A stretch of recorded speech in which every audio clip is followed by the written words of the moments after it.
I hope you guys are doing great. We will continue our discussion on chapter number 12. कल हमने last दो lectures के अंदर एक तरीके से डिजिटल ऑडिटिंग कॉन्सेप्ट क्या है, उसके मेजर एडवांटेजेस, चैलेंजेस जो हम लोग कम अक्रॉस करते हैं, उसका एक इंट्रोडक्शन डिस्कस किया था. मैंने आपको एक पूरा अंडरस्टैंडिंग दिया था दैट सर अगर नॉर्मली एक ऑटोमेटेड एनवायरनमेंट में आपको ऑडिट करना है, पहला स्टेप रहेगा अंडरस्टैंडिंग द ऑटोमेटेड एनवायरनमेंट, फिर आएगा identifying different IT dependencies and risks associated, फिर उनको कैसे कंट्रोल करने का ट्राई किया गया है, वो कंट्रोल्स को आपको चेक करना होगा, and then eventually control testing के बाद अमाउंट टेस्टिंग एंड रिपोर्टिंग पे जाते हैं. ऑब्वियसली इस चैप्टर में रिपोर्टिंग एलिमेंट को डिस्कस करके कोई फायदा नहीं है बिकॉज वो ऑलरेडी डिस्कशन हो चुका है. तो इस चैप्टर में आपको कैसे अंडरस्टैंड करना चाहिए कंपनी के आईटी एनवायरनमेंट को, वो समझाया था. अंडरस्टैंडिंग के दौरान कैसे आपको फ्लो ऑफ ट्रांजैक्शन इंफॉर्मेशन समझना चाहिए, कौन से सिग्निफिकेंट ट्रांजैक्शन से वो पता होने चाहिए, ऑटोमेटेड कंट्रोल से, मैनुअल कंट्रोल से वो पता होना चाहिए, कंपनी क्या क्या टेक्नोलॉजीज का इस्तेमाल करता है, are they using artificial intelligence और ऑल, ये आपको पता होना चाहिए. मतलब ओवरऑल कहां रिस्क ज्यादा है, कितना कॉम्प्लेक्सिटी इन्वॉल्व है, ये सबसे आपको understanding the entities IT environment में हेल्प मिलेगा. Once the understanding is done, obviously आपको ध्यान रखना पड़ेगा that there are certain auditing objectives जो कभी भी कॉम्प्रोमाइज नहीं हो सकते हैं. एंड ऑडिट का ऑब्जेक्टिव है कि सर जहां पर भी आपको लगता है chances of material misstatements are high, वहां पर आपने डिटेल में काम करना है एंड अकॉर्डिंगली अपने ओपिनियन तक अराइव करने का है. तो ऑब्वियसली उसके लिए मुझे क्या क्या अलग टाइप्स ऑफ आईटी रिस्क हो सकते हैं वो समझने का जरूरत था. इन्होंने बोला आईटी रिस्क को समझने से पहले आईटी डिपेंडेंसीज, मतलब एक कंपनी एंड एक ऑडिटर कितनी ज्यादा आईटी पे डिपेंडेंट है वो समझना जरूरी है. For example automated controls is a classic example कि हम सिस्टम के ऊपर डिपेंडेंट है for lot of controls which are there. मतलब पहले सिर्फ मैनुअल कंट्रोल्स होते थे, अब कंट्रोल सिस्टम के अंदर भी है तो हम आईटी पे डिपेंडेंट हो गए. बहुत सारा ऑटोमेटेड कैलकुलेशन सिस्टम के अंदर होता है. आइडियली आपका जो सिक्योरिटी है, किसको एक्सेस देना है किसको एक्सेस नहीं देना है, ये आपके सिस्टम पे डिपेंडेंट है. मतलब आईटी पे एक तरीके से अच्छा खासा डिपेंडेंसी है कंपनी के बिजनेस का एज वेल एज ऑडिटर का. अल्टीमेटली ऑडिटर भी सारा सैंपलिंग करने का काम हो गया, चेकिंग करने का काम हो गया, किससे परफॉर्म करेगा, रिपोर्ट से. रिपोर्ट्स कहां से आने वाले हैं, सिस्टम से आने वाले. तो एक तरीके से auditor as well as client are highly dependent on IT. That is why understanding of IT, testing of IT environment becomes essential. अब आपको उसके ही अराउंड एक टॉपिक और है that is called as cyber risk. ये कॉन्सेप्ट एक तरीके से अलग इंक्लूड किया है इस पर्टिकुलर चैप्टर में. इसको आप थोड़ा बहुत रिलेट करना चाहो तो डिफरेंट टाइप्स ऑफ रिस्क में एक साइबर रिस्क भी है जो आपको कंसीडर करना पड़ेगा. बट थोड़ा सा यहां पे वो कैरिड अवे हो गए, उन्होंने साइबर रिस्क को ही बहुत ज्यादा डिटेल में लिख दिया मतलब ईआईएस से कॉपी पेस्ट कर दिया एक तरीके से. It's a pure control C control भी. साइबर रिस्क क्या होता है, साइबर रिस्क को असेस करने के स्टेजेस क्या होंगे, कैसे उसको आप प्रोटेक्ट करने के बारे में सोचेंगे, इसके ऊपर काफी भला डिस्कशन है. मेरे हिसाब से जैसे रिमोट ऑडिट एक इंपॉर्टेंट टॉपिक था, साइबर रिस्क भी एक इंपॉर्टेंट टॉपिक है. यहां पर क्या क्वेश्चंस आ सकते हैं आपको बताऊंगा मैं. पहले कुछ एक इंट्रोडक्शन दिया है वो डिस्कस करते हैं. But yes, this is definitely a important topic from your exam point of view. Remember guys, दो chapters, your ESG chapter, digital audit chapter, ये दोनों चैप्टर ना स्पेसिफिक वेटेज डिफाइंड है. देखो बहुत सारे चैप्टर्स का ना कंबाइंड वेटेज है, बट इन दो चैप्टर का स्पेसिफिक वेटेज है. मतलब इन दोनों से स्पेसिफिक क्वेश्चन आएगा ही आएगा.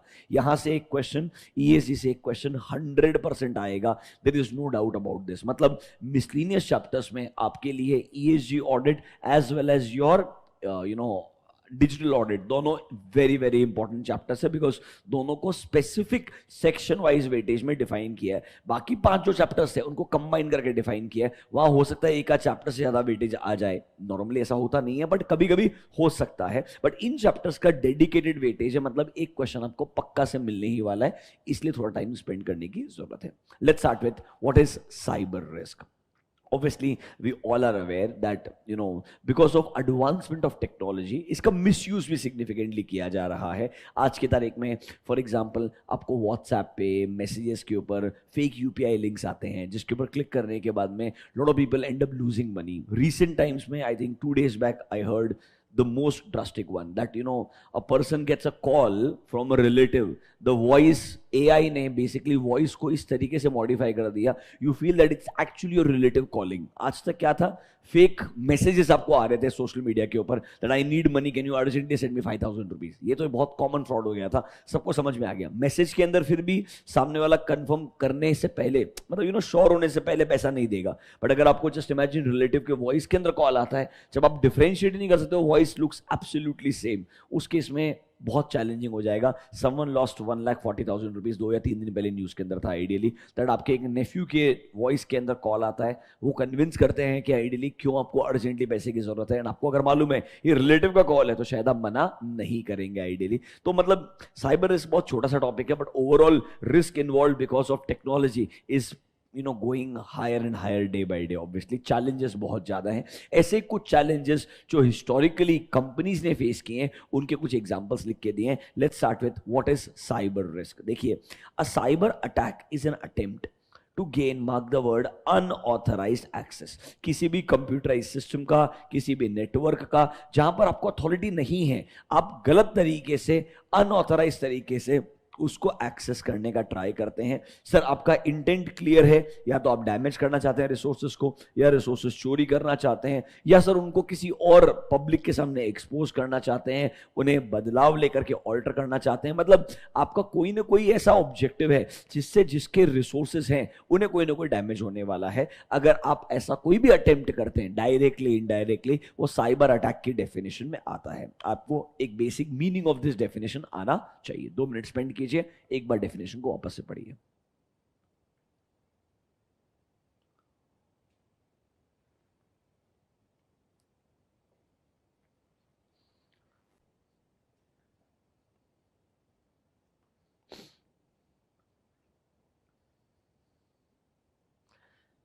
Basically the intention is to cause a damage और टू स्टील समथिंग, और बेसिकली किसी न किसी तरीके से उनके रिसोर्सेज को ऑल्टर कर दो, चेंज कर दो, एक्सपोज कर दो, what ever you may do. इसकी वजह से रिसोर्स ओनर को कोई ना कोई प्रॉब्लम आप कॉज करने वाले हो आपके अटैक के थ्रू, आपके इंटेंशन के through. We will consider this as a cyber risk, और the word is called as cyber attack. अब इसके एग्जांपल्स क्या है? नंबर 1 सबसे कॉमन हो गया मैलवेयर। आपने रिसेंट टाइम में सुना होगा एक concept that is called as ransomware. कुछ नहीं, आपके फाइल्स को जबरदस्ती इनक्रिप्ट कर लिया जाएगा और आपसे पैसे मांगे जाएंगे अगर आपको अपने फाइल्स का एक्सेस चाहिए तो। मतलब आपके ही इंपॉर्टेंट डॉक्यूमेंट्स को इनक्रिप्ट कर लेंगे, एंड डिक्रिप्ट करने के लिए जो की है आपको तब दी जाएगी अगर आप उनको क्रिप्टो करेंसी ट्रांसफर कर देंगे या किसी न किसी तरीके से पैसे प्रोवाइड कर देंगे। Only then they will allow you to decrypt and access your own file. Basically एक तरीका है जिससे नेटवर्क के थ्रू आपके रिसोर्सेस को एक तरीके से अनऑथराइज तरीके से कंट्रोल करने का ट्राई किया जा रहा है। आपको खुद ही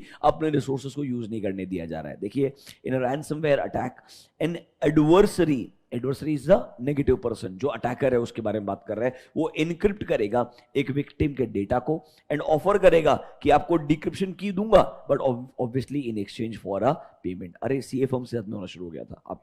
हाँ, it happened with CA firms also. मतलब ये कोई छोटा चीज नहीं है, this became very big. People even said कुछ टाइम पहले, एक बार एक दिन के लिए NSC had some issues in the morning. 1-1.5 घंटे तक एनएससी के अंदर ऑफिशियल टिक्स नहीं आ रहे थे। लोगों को लगा शायद even NSE has been compromised. Just imagine, मतलब I am talking about a country's important stock exchange. Do you get my point? And obviously बाद में कोई न्यूज नहीं आया, एनएससी अभी तक अनलिस्टेड एंटिटी है, बट एनएससी के अपने चैलेंजेस है। अगर आप उनके क्यों लिस्ट नहीं हो रहा उसके रीजंस पढ़ेंगे तो उसके अगेंस्ट में कुछ केसेस फाइल किए हुए हैं। एनएससी के एक CEO was compromised by one Babaji apparently. So I'm just trying to say there are a lot of concerns out there. Obviously there's nothing wrong, NSE is a great organization, ऐसा कोई problem नहीं है। There are a lot of investors also, I also have some stake, a very small number, but I'm just trying to say from a business point of view there are different challenges. ये एक तरीके से tech startup है and obviously a profitable startup which is actually doing consistent business, and एक तरीके से मोट business है। मतलब कोई 2 ही प्लेयर है, बीएसई एनएसई जो मेजर प्लेयर है, बाकी कोई नया प्लेयर आसानी से एग्जिस्ट करता नहीं है। तो from a business point of view is nice, but normally ऐसा हो जाना इज नॉट वेरी अब नॉर्मल इन टुडेज टाइम। ये काफी नॉर्मल है। अगर आपको लगता है किसी के पास भी वैल्यूएबल इंफॉर्मेशन है, आपको लगता है उनके नेटवर्क को कॉम्प्रोमाइज किया जा सकता है, बेसिकली आप जहां पर अपना डेटा स्टोर करके रखते हैं ना, वो लोकेशन कॉम्प्रोमाइज होती है, जिसकी वजह से वो डेटा का एक्सेस उनको मिलने के बाद वो खुद एंक्रिप्शन, जैसे हम आपको लेक्चर एंक्रिप्ट करके दे रहे हैं, वो आपके पहले रिसोर्सेज का एक्सेस लेगा, फिर उनको एंक्रिप्ट कर देगा ताकि आपके रिसोर्सेज आपको दिखेंगे बट आप फाइल्स ओपन नहीं कर सकते हो। It's basically you have your own files at the same location but you are not able to open your files because they are encrypted by someone, and they are encrypted by someone who is obviously unauthorized person. This is called as ransomware. Look at the word ransom. Basically हमको ransom चाहिए, पैसा चाहिए, तो ये आपको आपके documents का access वापस मिलेगा। That is the main objective. ऐसे बहुत चीजें हुई है। This is the recent one जो मतलब काफी पॉपुलर हो गया दुनिया भर के अंदर लास्ट 3-4 साल के अंदर। This is called as ransomware after crypto currency. This is an interesting part, क्योंकि मैं पैसा लेने के लिए अब मेरे को जब ट्रांसफर करवाने हैं, I can just take in a wallet bitcoins. Ransom के लिए मेरे को क्रिप्टो करेंसी चाहिए। I don't need to give you account details, you are understanding my point, वरना ट्रेस बैक हो सकता है। बट नॉर्मली क्रिप्टो करेंसी का ऑब्जेक्टिव ही ये है कि आप कोई भी अनआइडेंटिफाइड वॉलेट के अंदर ट्रांसफर करवाइए जिसको ट्रेस बैक नहीं किया जा सकता eventually. That's the main objective. Anyways, number 1 ransomware. ऐसे एग्जांपल्स दिए उन्होंने बहुत सारे। दूसरा वाला फाइललेस मैलवेयर। जनरली क्या होता था, आपने अगर सुना होगा, स्कूल लेवल में अगर आपने पढ़ा होगा, अपन यूएसबी ड्राइव यूज करते हैं बिकॉज यूएसबी आपके पेन ड्राइव के अंदर एक मैलवेयर रहेगा। जैसे आप यूएसबी अपने सिस्टम से कनेक्ट करेंगे, वो फाइल आपके सिस्टम में ट्रांसफर हो जाएगी। सो कंटैमिनेशन हमेशा फाइल से होता था। तो लोगों को क्या डर लगता था, अगर हम कोई गलत फाइल डाउनलोड करेंगे नहीं तो प्रॉब्लम ही नहीं होगा। ये मतलब बेसिकली फाइल अगर ट्रांसफर नहीं हुआ तो कभी कंटैमिनेशन नहीं हो सकता है। But now there are malwares which are fileless, जहां पे फाइल ट्रांसफर करने की भी जरूरत नहीं है, फिर भी आपका सिस्टम कंटैमिनेट हो सकता है। आइए, it is a type of malicious activity जो यूज करता है नेटिव लेजिटिमेट टूल्स जो सिस्टम में बिल्ट इनटू है to execute a cyber attack.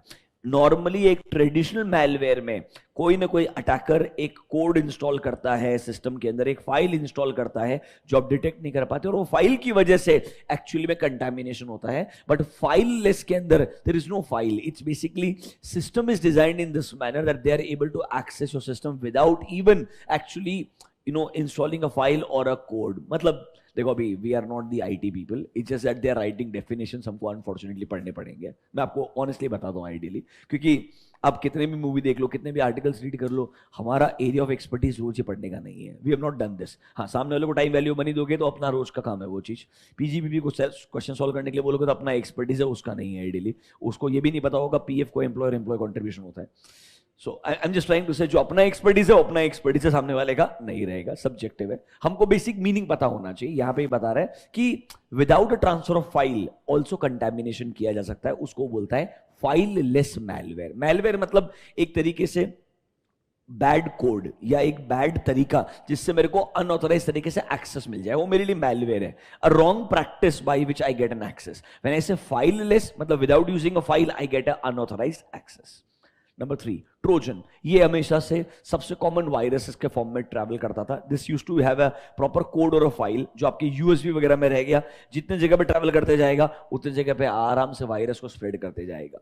It is a malware that appears to be a legitimate software disguised as a native operating system or a harmless file. It will look like a harmless file, like a free download, पर जैसे आप उसको install करेंगे overall आपके लिए challenges आ जाएंगे। इसका एक एग्जांपल फिशिंग अटैक से जो नीचे आपको देखने को मिलेगा। विल टॉक अबाउट फिशिंग, वेलिंग, वो जो हमने ऑलरेडी डिस्कस किया था वापस आएगा। Next, mobile malware. ये बहुत इंटरेस्टिंग है, आज की तारीख में बहुत कॉमन है। बेसिकली आप पब्लिक वाईफाई को यूज करते हैं। Do you get my point? They can be contaminated, या नॉट जस्ट पब्लिक वाईफाई, आपके लेट्स से ब्राउजर्स के थ्रू आप you end up downloading anything which is inappropriate. There may be contamination जिसकी वजह से आपका entire mobile device may become compromised ideally. In case of Android and all, this risk was very very high. इसीलिए लोग हमेशा बोलते थे, I'm not saying today also it's the same case, although Samsung ने, OnePlus ने इसको resolve करने के लिए additional layers of security लगाया। बट एक सिंपल रूल बोलता हूँ, एक बात सोचो, किसी को एंड्रॉइड के लिए ऐप बनाना है, मेरे को गूगल प्ले स्टोर पे जाना है, अकाउंट बनाने का है, ऐप बनाने के बाद उधर अप्रूवल के लिए डालने का है। विद इन 24 आवर्स और 48 आवर्स आपका ऐप अप्रूव होता है। मतलब approval of application is very simple on Android because it's a open platform. There is no restriction, there are no more challenges as such. आपको सेम एप्लीकेशन अगर iOS के लिए बनाने हैं for example, it's a very time consuming process. पहली बात तो उनके स्पेसिफिकेशन है। अगर आप अपने ऐप पे कोई प्रोडक्ट बेचना चाहते हो तो आपको पहले एप्पल को बताना पड़ेगा ये प्रोडक्ट लेजिटिमेट प्रोडक्ट्स है जो मैं बेचना चाहता हूं। आपको प्रूव करना पड़ेगा ये प्रोडक्ट मैं ऑलरेडी वेबसाइट से बेच रहा हूं। मतलब आपको कंफर्म करना पड़ेगा there is a manual intervention जो ये इंश्योर करता है एक्चुअली में आपका एप्लीकेशन एक फेक एप्लीकेशन नहीं है। इसीलिए एंड्रॉइड पे फेक एप्स बनाना कंपैरेटिवली आसान है, आईओएस पे बहुत चैलेंजिंग होता है। And that is why Apple का मेन सेलिंग पॉइंट क्या है हमेशा से, प्राइवेसी। दैट फॉर एग्जांपल अगर आपका डेटा आपके डिवाइस में है तो वो आपके पास ही है, even Apple doesn't have access. तो privacy is the biggest selling point in today's time. Although जब हम सोचते थे आज के 10 साल पहले एप्पल पागल है, क्यों वो ओपन प्लेटफॉर्म यूज नहीं करता है, क्यों वो आईओएस बना के रखता है, क्योंकि आपको पता है ना एक जमाने में आईफोन से ब्लूटूथ भी नहीं होता था। iPhones did not have a Bluetooth option. They were made fun of because मतलब डेटा शेयरिंग के लिए भी चैलेंज हुआ करता था। You understanding this? I am not kidding. I have used 3GS उस जमाने में।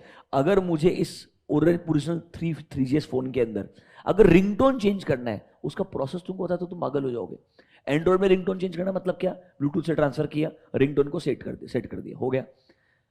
For iPhone to change the ringtone, पहले वो रिंगटोन एक स्पेसिफिक फॉर्मेट में डाउनलोड करना पड़ता था, फिर एक उनका इन हाउस सॉफ्टवेयर आईट्यून्स में आके सिंक करना पड़ता था, फिर मेरे फोन को आईट्यून्स से कनेक्ट करके सिंक करना पड़ेगा।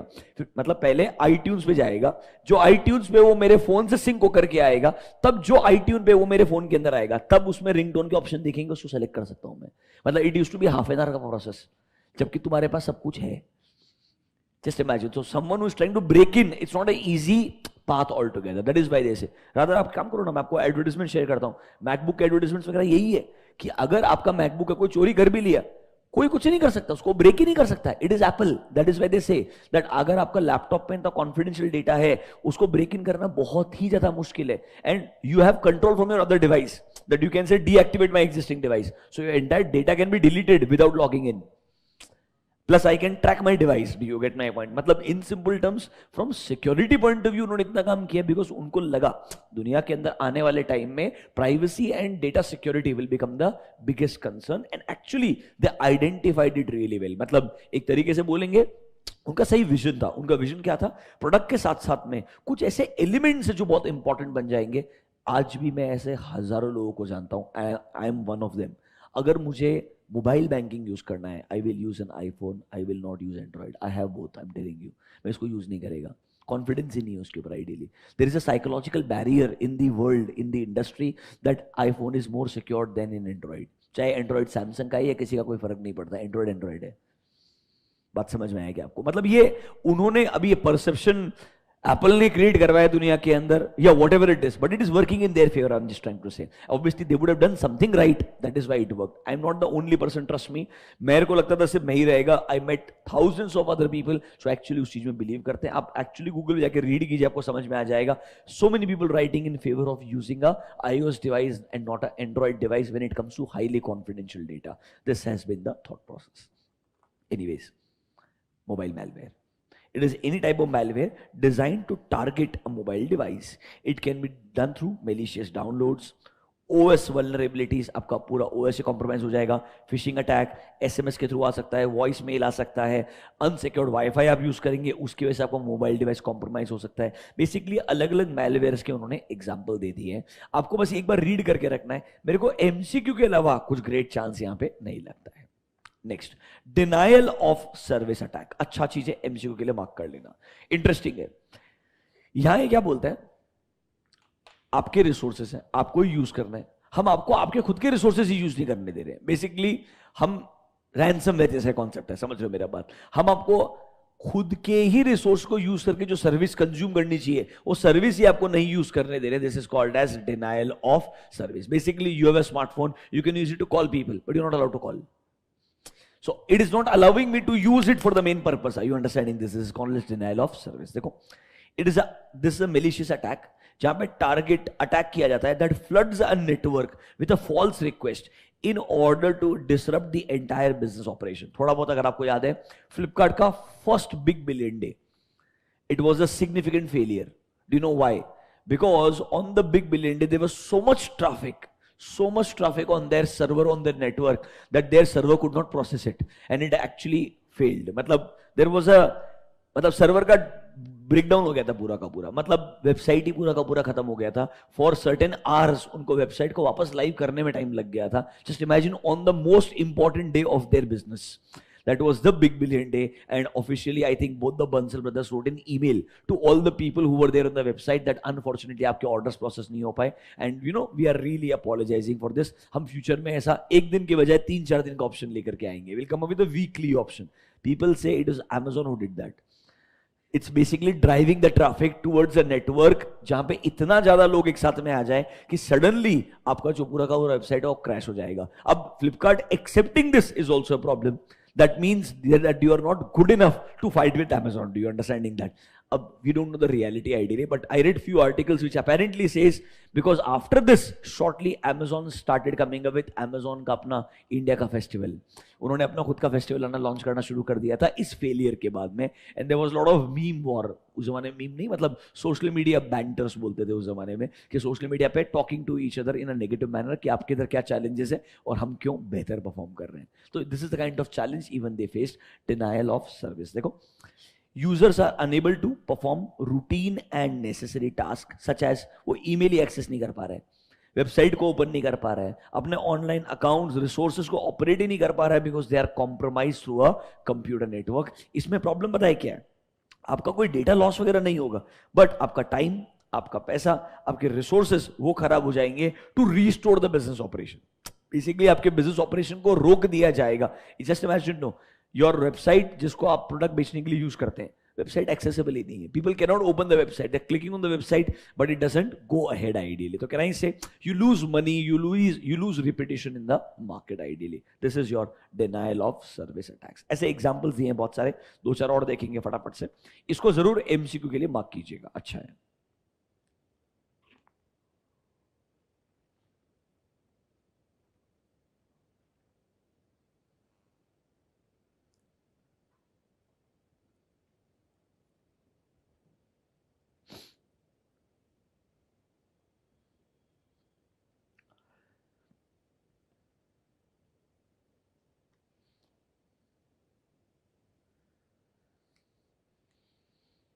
बीच में एक नया फ्रॉड आया था, banking fraud, SIM swapping fraud.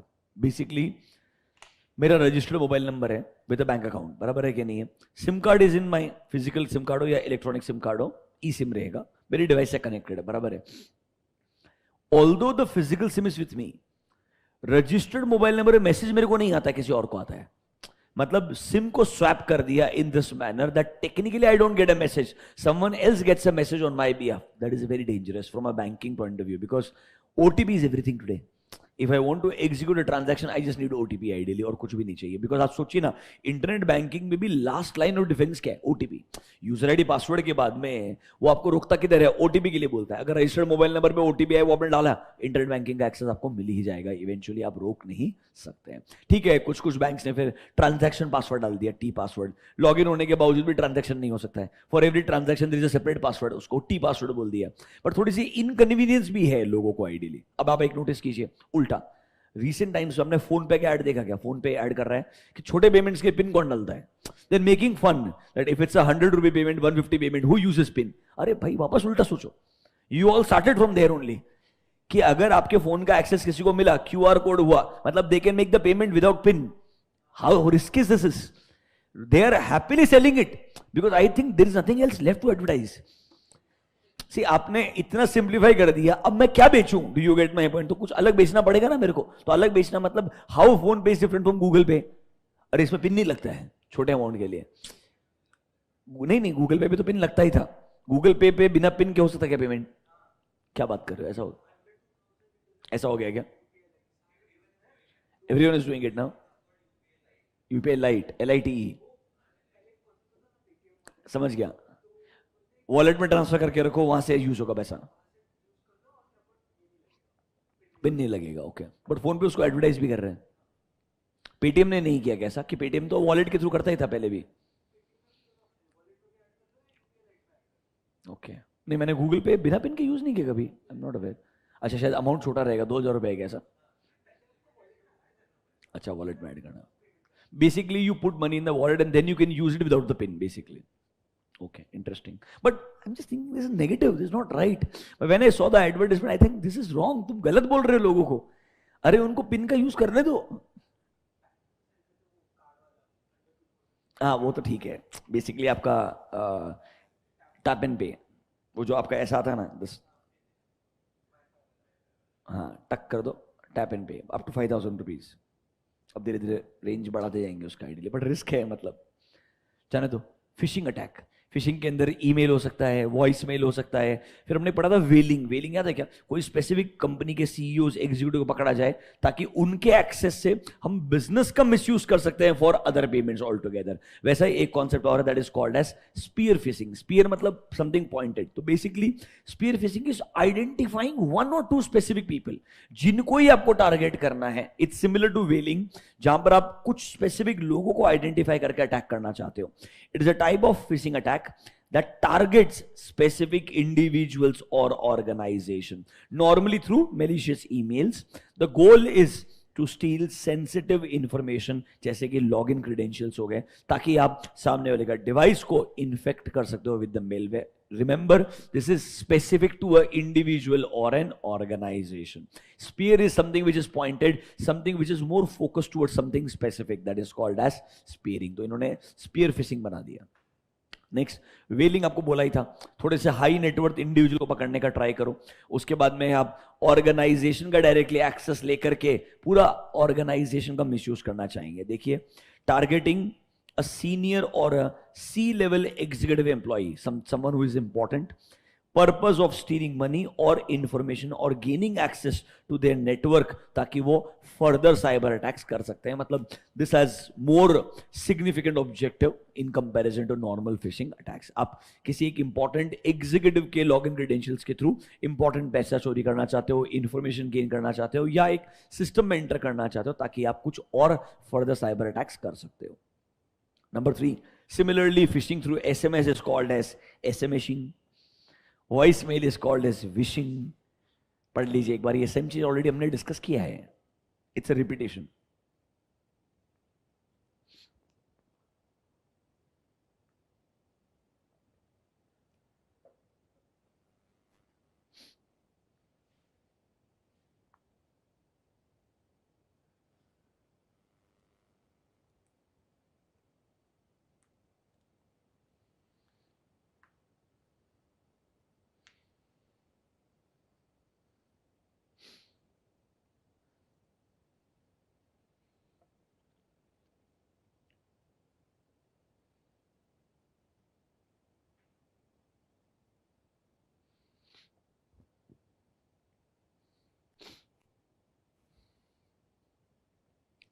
Next, spoofing.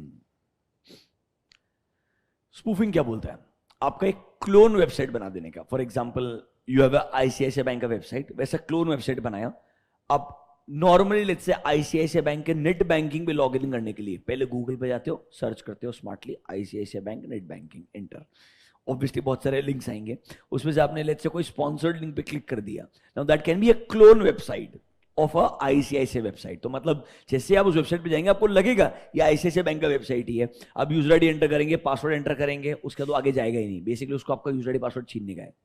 So basically spoofing is a way by which I try to show people that I'm someone else, while in reality you are actually a, you can say, attacker. That is called as spoofing, जहां पर आप एक clone website बना सकते हो, clone page बना सकते हो, जिससे लगेगा वो सेम है पर एक्चुअली में सेम नहीं होगा। देखिए, it is a technique through which cyber criminal disguises, मतलब गलत तरीके से अपने आप को प्रेजेंट करते हैं एज अ नोन और ट्रस्टेड सोर्स, जबकि एक्चुअली वो ट्रस्टेड सोर्स नहीं होते हैं, but they will prove to you that they are a trusted source. In so doing the adversary is able to engage with the target, मतलब sir attacker is able to engage with the target and access their system और device with the ultimate goal of stealing information, या पैसा extort करना होगा या malware install करना होगा। Basically they will use a mask, वो आपको बताएंगे कि वो X है जबकि एक्चुअली में वो X नहीं है। वो क्लोन वेबसाइट का इस्तेमाल करे, या फिर आपकी तारीख में फॉर एग्जांपल सबसे बेसिक लेवल का फ्रॉड,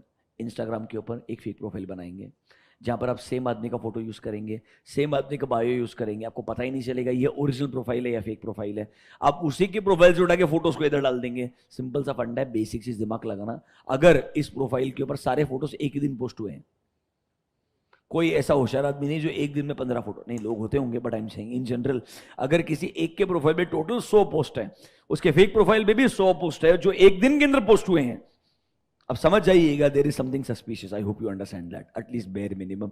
इसीलिए फिर फाइनली वो वेरीफाइड का ऑप्शन आने लग गया आजकल, पेड वर्जन है that you can pay for that and you can get yourself verified ideally all together. So ऐसे चैलेंजेस को ओवरकम करने के लिए ये बहुत कॉमन है, बहुत ज्यादा कॉमन है। रादर फेक फॉलोअर्स भी लाई जा सकते हैं to make it a legitimate profile. And अगर एक बार लेजिटिमेट प्रोफाइल लगेगा, लेट्स से जस्ट इमेजिन कोई इन्फ्लुएंसर का ही लेजिटिमेट फेक प्रोफाइल आप बनाइए, उनके प्रोफाइल से रीच आउट करना शुरू कर दीजिए लोगों को, and then you ask for money और यू आस्क फॉर सम और the other help all together. A classic example of spoofing. नीचे आइए, इसको ईमेल स्पूफिंग के थ्रू यूज कर सकते हैं, जहां पर ईमेल ऐसे सोर्स से आएगा, आपको लगेगा अरे एप्पल मेरे को रीच आउट कर रहे हैं। प्लीज, अगर जेन्युइनली ईमेल में लगा लिखा हुआ है दैट आपका प्रोफाइल बहुत बढ़िया है, हमको आप बहुत पसंद है, मतलब आप डेफिनेटली उसको पसंद नहीं है, मतलब it's definitely a problematic situation all together. Organisation will never try to reach out a person like that, मतलब it is not something which is appropriate. It can be email spoofing और it can be domain spoofing, मतलब fake website या fake email domain use करके आप attack कर सकते हो।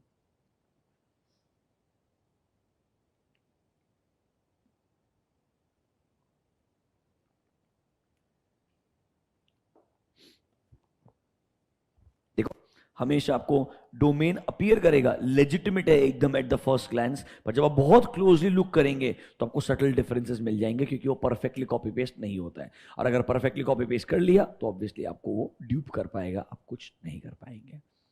This is a big challenge. Spoofing is a old fraud, it is not new, मतलब ये दुनिया में बहुत सालों से एग्जिस्ट करता है, पर जो आपके रैंसमवेयर वगैरह हो गए, जो फिशिंग अटैक्स हो गए, ये और डेंजरस हो गए। Spoofing I would still say आज के तारीख में रिकॉग्नाइज करना आसान है, बिकॉज हर किसी को मालूम ऐसा होता है, तो अगर ऐसा कोई कर रहा होगा आप उसको इजीली आइडेंटिफाई कर पाएंगे। For example, your WhatsApp gets compromise, या सर सेम आपके व्हाट्सएप प्रोफाइल का फोटो उठाएगा, एज इट इज फोटो डालेगा, समझ रहे हो मेरे बात, सेम वो आपका क्या बोलते हैं स्टेटस डालेगा पूरा, it will look like a same WhatsApp profile, and then from that profile they start reaching out to you that I need help और यू नीड हेल्प, आइडियली है ऐसा।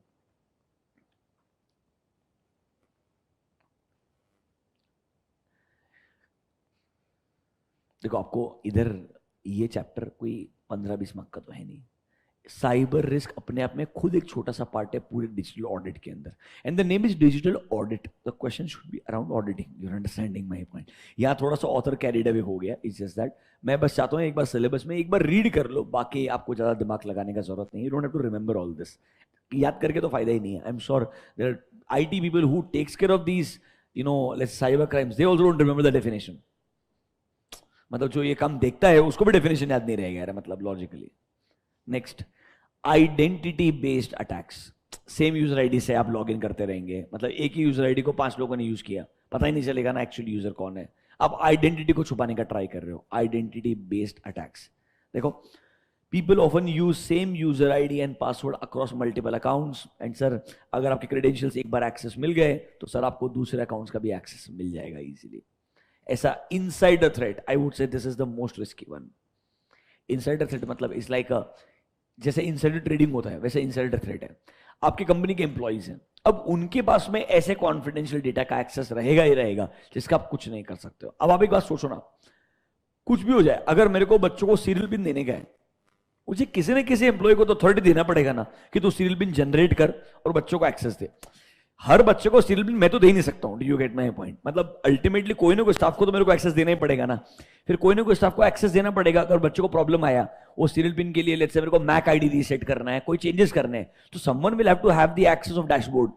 तो if a insider person who has access for the purpose of job, उसका ही intention अगर malicious हो जाए तो आप कुछ नहीं कर सकते हो। That threat will always be there, that is called as insider threat. पढ़िए, व्हेन अ करंट और a former employee poses a danger to an organization because they have direct access to your network, to your sensitive data, to your intellectual property, that risk is always there। इसलिए पढ़ेंगे ना कल, for example open AI के लोगों को जो fire किया, after the call next second से उनके ईमेल एक्सेस उड़ जाते हैं। दे नॉट इनफ, आपको बैकअप वगैरह का ऑप्शन नहीं होता है। आपके जितने भी ऑफिशियल एक्सेस होते हैं, there is someone who is sitting next, जिसका ऑब्जेक्टिव ये है कि ये कॉल खत्म होता है, बाकी सारा एक्सेस खत्म हो जाना चाहिए on a real time basis. मतलब आपको ईमेल भी अपना खुद का एक्सेस करने को नहीं मिलेगा, बिकॉज इतना हाईली कॉन्फिडेंशियल डेटा आपके पास में था। And it should always come as a surprise. You should not get to know that you are going to get fired. If you know this, obviously you will find a mechanism to actually take a backup. Are you understanding this? तो मतलब इसीलिए ये चीजों को बहुत सोच समझ के प्लान किया जाता है. This is not something which can always come out as a rumor and then okay अब आप इसको निकाल देते हैं. नहीं, it has to come as a shock only. Always remember, it has to be a surprise or a shock. So yes, insider threat is always a very very big threat for any business. ऐसे और बहुत example रहेंगे. एक DNS tunnelling है, मतलब आपका जो domain name system होता है ना DNS, आपका डोमेन नेम का जो एक्सेस है, अब आप नॉर्मली SEO वगैरह करते हो, आपके डोमेन नेम के अराउंड करते हो. SEO is basically your social mechanism by which if you search on Google, ideally why your actual website should be seen first. अगर आप let's say Rishabh Jain search करें तो क्यों एकतम अकेडमी पहले दिखना चाहिए, नॉट अदर प्लेटफॉर्म्स जहां पर मेरा प्रोडक्ट बिकता होगा आइडियली. तो हमको एसईओ इस तरीके से करना होता है with right tags that the you can say footfall on the website increases, organic footfall increases ideally. अभी आपके डोमेन नेम से लिंक्ड रहता है. अगर आप डोमेन नेम चेंज करते हो तो आपको एसईओ भी वापस करना पड़ता है आइडियली. ये चैलेंजेस नॉर्मली लोग फेस करते हैं. तो अगर एक बार आपके डोमेन नेम का मेरे को एक्सेस मिल गया, I have access to your DNS that is connected everywhere, so I can indirectly use DNS as a tunnel to enter your system because your DNS will be connected to your server also. एक बात सुनो, मेरा Netflix है sir, कोई भी website है, मेरा content कहीं ना कहीं सर्वर पे अपलोडेड रहेगा. जब तुम लोग मेरे वेबसाइट पे आओगे, यूजर आईडी पासवर्ड डालोगे, तुमने अगर कोई कोर्स परचेस किया है, तुमको वो डेटा दिखेगा वहां पे. डेटा कहां से दिखेगा? अगर आपको वीडियो देखना है, आप वीडियो कहां से देखोगे? सर्वर से कहीं ना कहीं आने वाला है ना. It is there on the cloud from where you will download and you will access. तो can I say my server is connected to my website? How will I connect? Through domain name. So domain name is the path which connects multiple channels because your user ID as a website is your domain name.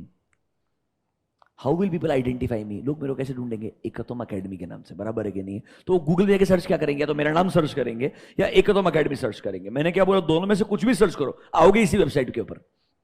तो website तक पहुंचने के लिए आपको domain name लगता है. आई you understanding that? और website पे आने के बाद अगर मुझे आपको कुछ रिसोर्सेज देने हैं, यहां से गूगल ड्राइव का लिंक भी आगे मेरे डीएनएस से कनेक्टेड है. इससे मतलब if you want to understand, let's say आपके ओटीटी प्लेटफॉर्म्स, अब ओटीटी प्लेटफॉर्म पे कंटेंट कहीं ना कहीं क्लाउड पे पड़ा है. वो कंटेंट को अगर मुझे एक्सेस करना है तो मैं ओटीटी प्लेटफॉर्म में लॉग इन करूंगा.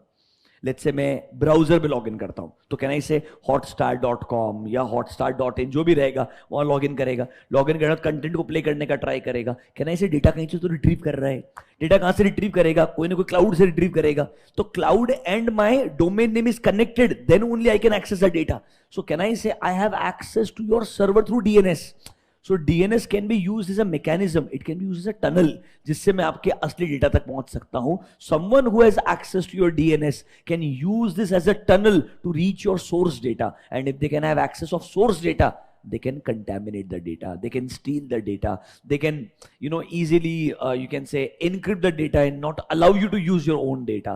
इस तरीके का mechanism use हो सकता है. This is called as DNS tunneling. मतलब आप DNS को as a tunnel use करते हो to reach something important so that people cannot really understand कि exactly ये data का access को मिल कैसे गया. But someone had access to your domain name system, DNS. देखो, DNS is a type of attack that leverages domain name system and responses to bypass traditional security measures and transmit data and code within the network. Basically अगर आपको एक बार मेरे DNS का access मिल गया तो आपको मेरे डेटा तक पहुंचने का एक्सेस मिल जाएगा, जिसकी वजह से आप डेटा को रिट्रीव कर सकते हैं, कोई ना कोई अनऑथराइज्ड चैनल के थ्रू बाहर निकाल सकते हैं without you realizing that a data is being getting compromise ideally. मतलब अलग अलग तरीके हैं. मैं एसएमएस के थ्रू आप तक पहुंचूं, डीएनएस के थ्रू पहुंचूं, नेटवर्क के थ्रू पहुंचूं. I can use different mechanisms but the objective is contamination. Objective is आप मैलिशियस अटैक करना चाहते हो. Last one, the new one, internet of things, IoT. आपके आसपास की चीजें, आपका water purifier which is WiFi enabled, your cars which are Wi-Fi enabled, let's say for example, or your washing machines, your microwaves, your curtain के लिए manage करने वाला system, whatever there is a internet enabled, you can say things around you, they are called as IoT, Internet of Things. सबसे बड़ा risk क्या है? What if they get compromised? There is a very interesting TED talk I will share with you. What they did was for the purpose of research, Amazon, अपना Alexa हो गया, Google home हो गया, सब कुछ एक रूम में रखा एंड एक्चुअली में ऑब्जर्व किया how frequently these devices share data with their owner. Owner मतलब manufacturer. Do you get my point? You will be shocked. Amazon is the worst. Within every 1 hour or 1.5 hours, it actually reconnects with the server and shares the data. मतलब everything you talk to them, everything what they are understanding, you are searching, it's all getting captured. So basically हमारा जो privacy है हम खुद खत्म कर रहे हैं because of Internet of Things. So now according to me ये इंडस्ट्री इतना जल्दी ऊपर आके क्रैश होगा कि आने वाले 5-7 साल के बाद में मेजोरिटी चीजों में लोग बोलेंगे अब मुझे इंटरनेट नहीं चाहिए. I would want to go back to the basics where there is no data sharing. Ideally, it should be simple to use, but it should not have access to my data altogether. That will become the new normal after 5-7 years for sure. Because IoT ने इतना ज्यादा data capturing किया. आज genuinely बोलता हूँ, just imagine ऐसा होता है. Very tough to believe this. We're talking that let's go to Goa. There is an Android device which is listening. And it actually happens in real time that after some time, if you go to social media, you start getting posts related to Goa, sponsored ones, because it's pure data analytics. They're capturing everything we talk. They're capturing everything what we search. Search was common. चलो मैंने कुछ browser में डाला है, तुमने वो capture कर लिया. I understand. By the way, you believe आपने इनकॉग्निटो मोड पे जाकर के मेक माई ट्रिप सर्च किया, टिकट प्राइस का प्राइस नहीं बढ़ेगा बेसिकली. उधर भी तुम्हारा सर्च हिस्ट्री में सर्च सेव नहीं होता है, उसको पता चलता है कि तू सर्च कर रहा है. हमें लगा इनकॉग्निटो मोड से डेटा किसी के साथ शेयर नहीं होगा. अरे भाई तुम्हारे डिवाइस पे वो सेव नहीं होगा. You are understanding that. But जिसके ब्राउजर पे आप, जिसके वेबसाइट पे आप हो फॉर एग्जांपल, उसको पता चलता है तुम इधर हो. तो मतलब if I am searching for a ticket, the prices are going to actually increase if I search it more. They do it and they do on the basis of IP addresses also. It is dangerous. So I'm just telling you that certain industries are becoming very, very bad because of technology ideally. Anyways, these are your different examples of cyber risks. मेरे हिसाब से एक बार read करने के लिए पता होना चाहिए, पर एग्जाम पॉइंट ऑफ व्यू से अगले जो 2 एरियाज है वो इंपॉर्टेंट है. Stages of cyber risk I would से इंपॉर्टेंट, मार्क कीजिए. बहुत आसान सा आंसर है एग्जाम के लिए. 3 स्टेजेस दिए. सबसे पहले आपके बिजनेस को साइबर रिस्क हो सकता है क्या, इसके बारे में सोचो. That is assessing the cyber risk. For example from this client point of view क्या क्या चीजों के रिगार्डिंग आपको केयरफुल रहने की जरूरत है. आपको ऊपर साइबर रिस्क के एग्जांपल दिए, इनमें से कुछ सोचिए. क्या मेरे बिजनेस से रिलेटेड या मेरे क्लाइंट के बिजनेस से रिलेटेड क्या क्या पोटेंशियल ऐसे साइबर रिस्क है जो इनको नेगेटिवली इंपैक्ट कर सकते हैं. Let's read. So no organization is completely immune. Different clients will have different levels of risk even within the same industry. For example ransomware किसी के लिए भी इंपॉर्टेंट इंपैक्ट कर सकता है. कॉमन क्रिमिनल्स जो ईमेल फिशिंग यूज कर सकते हैं या आपके सिस्टम को हैक कर सकते हैं या आपके इनसाइडर एम्प्लॉइज मेलिशियस अटैक्स कर सकते हैं. मतलब bottom line, every business should know in general we are prone to which all cyber risks. उन्होंने पॉइंट नंबर 1 असेसिंग लिख दिया है. It is actually you can say introspection, thinking as a business कि यार हमारे ऑर्गेनाइजेशन में कहां कहां पे एक्चुअली में चैलेंजेस हो सकते हैं when it comes to cyber risk, what all we should be careful about. ये सोचना is your step number 1. Obviously अब अगर मुझे पता चला what can possibly go wrong, 3 things can go wrong, इसका इंपैक्ट कितना आएगा वो भी पता होना चाहिए. Number 2 is impact of cyber risk. पहले सोचा क्या क्या साइबर रिस्क का इंपैक्ट आ सकता है, फिर उसके बाद में सोचा उसका पोटेंशियली इंपैक्ट कितना आएगा और क्या इंपैक्ट आएगा. ऑब्वियसली बैंक्स के साथ में अगर डेटा कॉम्प्रोमाइज हुआ रेपुटेशन लॉस हो सकता है.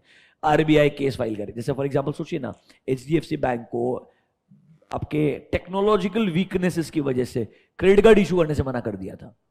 RBI band HDFC bank for a period कि आप नया क्रेडिट कार्ड इशू नहीं कर सकते हो. उसका फायदा आईसीआईसीआई बैंक को मिला, कोटक महिंद्रा बैंक को मिला, क्योंकि ऑब्वियसली आपके जो 2 सबसे बड़े कॉम्पिटिटर है उनको एक एज मिल जाता है. नए क्रेडिट कार्ड यूजर्स तो बढ़ते जाएंगे, तो अल्टीमेटली अगर एक बड़ा बैंक नहीं दे पाएगा तो किसी और के पास जाना पड़ेगा. तो sir normally regulatory risk, reputational loss, data loss, ऐसे अलग अलग रिस्क हैं जो आपको इंपैक्ट कर सकते हैं. नंबर 1 इज क्या साइबर रिस्क मुझे इंपैक्ट कर सकता है, अगर हां तो कैसे कैसे, उसके बारे में सोचिए. How cyber risk can be dangerous, then I should think about इसका इंपैक्ट कितना आएगा. पढ़िए मेरे साथ में. Sir Cyber attack can impact one, two, or more types of risk. The impact will vary from organization to organization. For example, regulatory cost, non compliances की वजह से फाइन पेनल्टी आ जाएगा. सर डेटा प्राइवेसी या breach of privacy, personal data जो रहेगा customers का वो bypass किया जा सकता है. फिर सर रैंसमवेयर की वजह से शायद हमें पैसा खोना पड़ेगा, डेटा का लॉस हो सकता है, रेपुटेशन लॉस हो सकता है, third party can file a litigation, business को इंटरप्ट हो सकता है. मतलब what will be the potential impact if there is a cyber attack? Basically,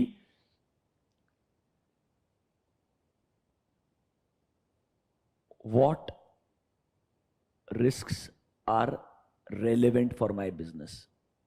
मतलब मेरे बिजनेस को क्या क्या साइबर रिस्क रेलेवेंट है. फिर sir potential impact of cyber risk, अगर ऐसा अटैक होता है तो मैक्सिमम कितना इंपैक्ट होगा ये मेरे को पता होना चाहिए. तो नंबर वन, क्या क्या चीज मुझे इंपैक्ट कर सकती है, फिर उनका इंपैक्ट कितना आएगा, ये step number two. Number one are examples of cyber risk जो मेरे लिए रेलेवेंट है. दूसरा, अगर साइबर अटैक होता है तो मुझे क्या क्या टाइप के लॉसेस हो सकते हैं, कैसा इंपैक्ट होगा, वो मेरा स्टेज नंबर टू रहेगा. फिर बोलेगा okay, there is a impact of cyber risk, there are chances that there can be cyber attacks. How will you manage this? वो आएगा आपका stage number 3, that is called as managing the cyber risk. इसके लिए याद है क्या, पूरे entity level का अंडरस्टैंडिंग चाहिए. क्या क्या रिस्क है, उसके लिए क्या क्या कंट्रोल लगा सकते हैं, कंट्रोल जहां नहीं है वहां कंट्रोल क्या ऐड करने चाहिए, एग्जिस्टिंग कंट्रोल्स को कैसे इंप्रूव करना चाहिए, ये सोचना is called as risk management. That is my step number 3. Gain a holistic understanding of the cyber risk जो हम फेस करते हैं. असेस कीजिए existing IT and cyber security program capable है क्या इन प्रॉब्लम्स को सॉल्व करने के लिए. फिर सर अलाइन कीजिए cyber security and IT transformation को with all your objectives and other critical risk, and if required आपको शायद कुछ रिस्क को एक्सेप्ट करना पड़ेगा, कुछ रिस्क को रिड्यूस करने के लिए कंट्रोल लगाना पड़ेगा. तो sir understand the risk, document them probably, and sir अच्छे से कॉम्पनसेटिंग कंट्रोल्स लगाइए और उनको लिख करके रखिए. मतलब साइबर रिस्क को क्या कीजिए, मैनेज कीजिए. पहले, क्या मेरे बिजनेस को साइबर अटैक हो सकता है, अगर हां तो पोटेंशियल क्या क्या है. दूसरा चीज, अगर ये हुआ तो इंपैक्ट क्या आएगा. तो number one, is there a risk. Number two, what can be the impact. Number 3, if I understand the impact, जिधर इंपैक्ट ज्यादा आएगा उसको मैंने मैनेज करने के लिए कंट्रोल अच्छे से लगाना चाहिए, जिधर इंपैक्ट कम आएगा उधर नॉर्मल कंट्रोल से भी काम चल जाएगा. So this is why you can से identifying the risk, assessing the risk, understanding the impact, and then managing the risk. ऐसे 4 phases होने चाहिए. उसने पहले वाले में assessing लिखा है, I would say it is identifying and assessing. पहला वाला रहेगा आइडेंटिफाइंग एंड असेसिंग, क्या चीज मुझे इंपैक्ट करेगी, फिर आएगा उसका इंपैक्ट अंडरस्टैंडिंग, फिर आएगा उसका मैनेजमेंट. ऐसे 3 फेजेस होने चाहिए.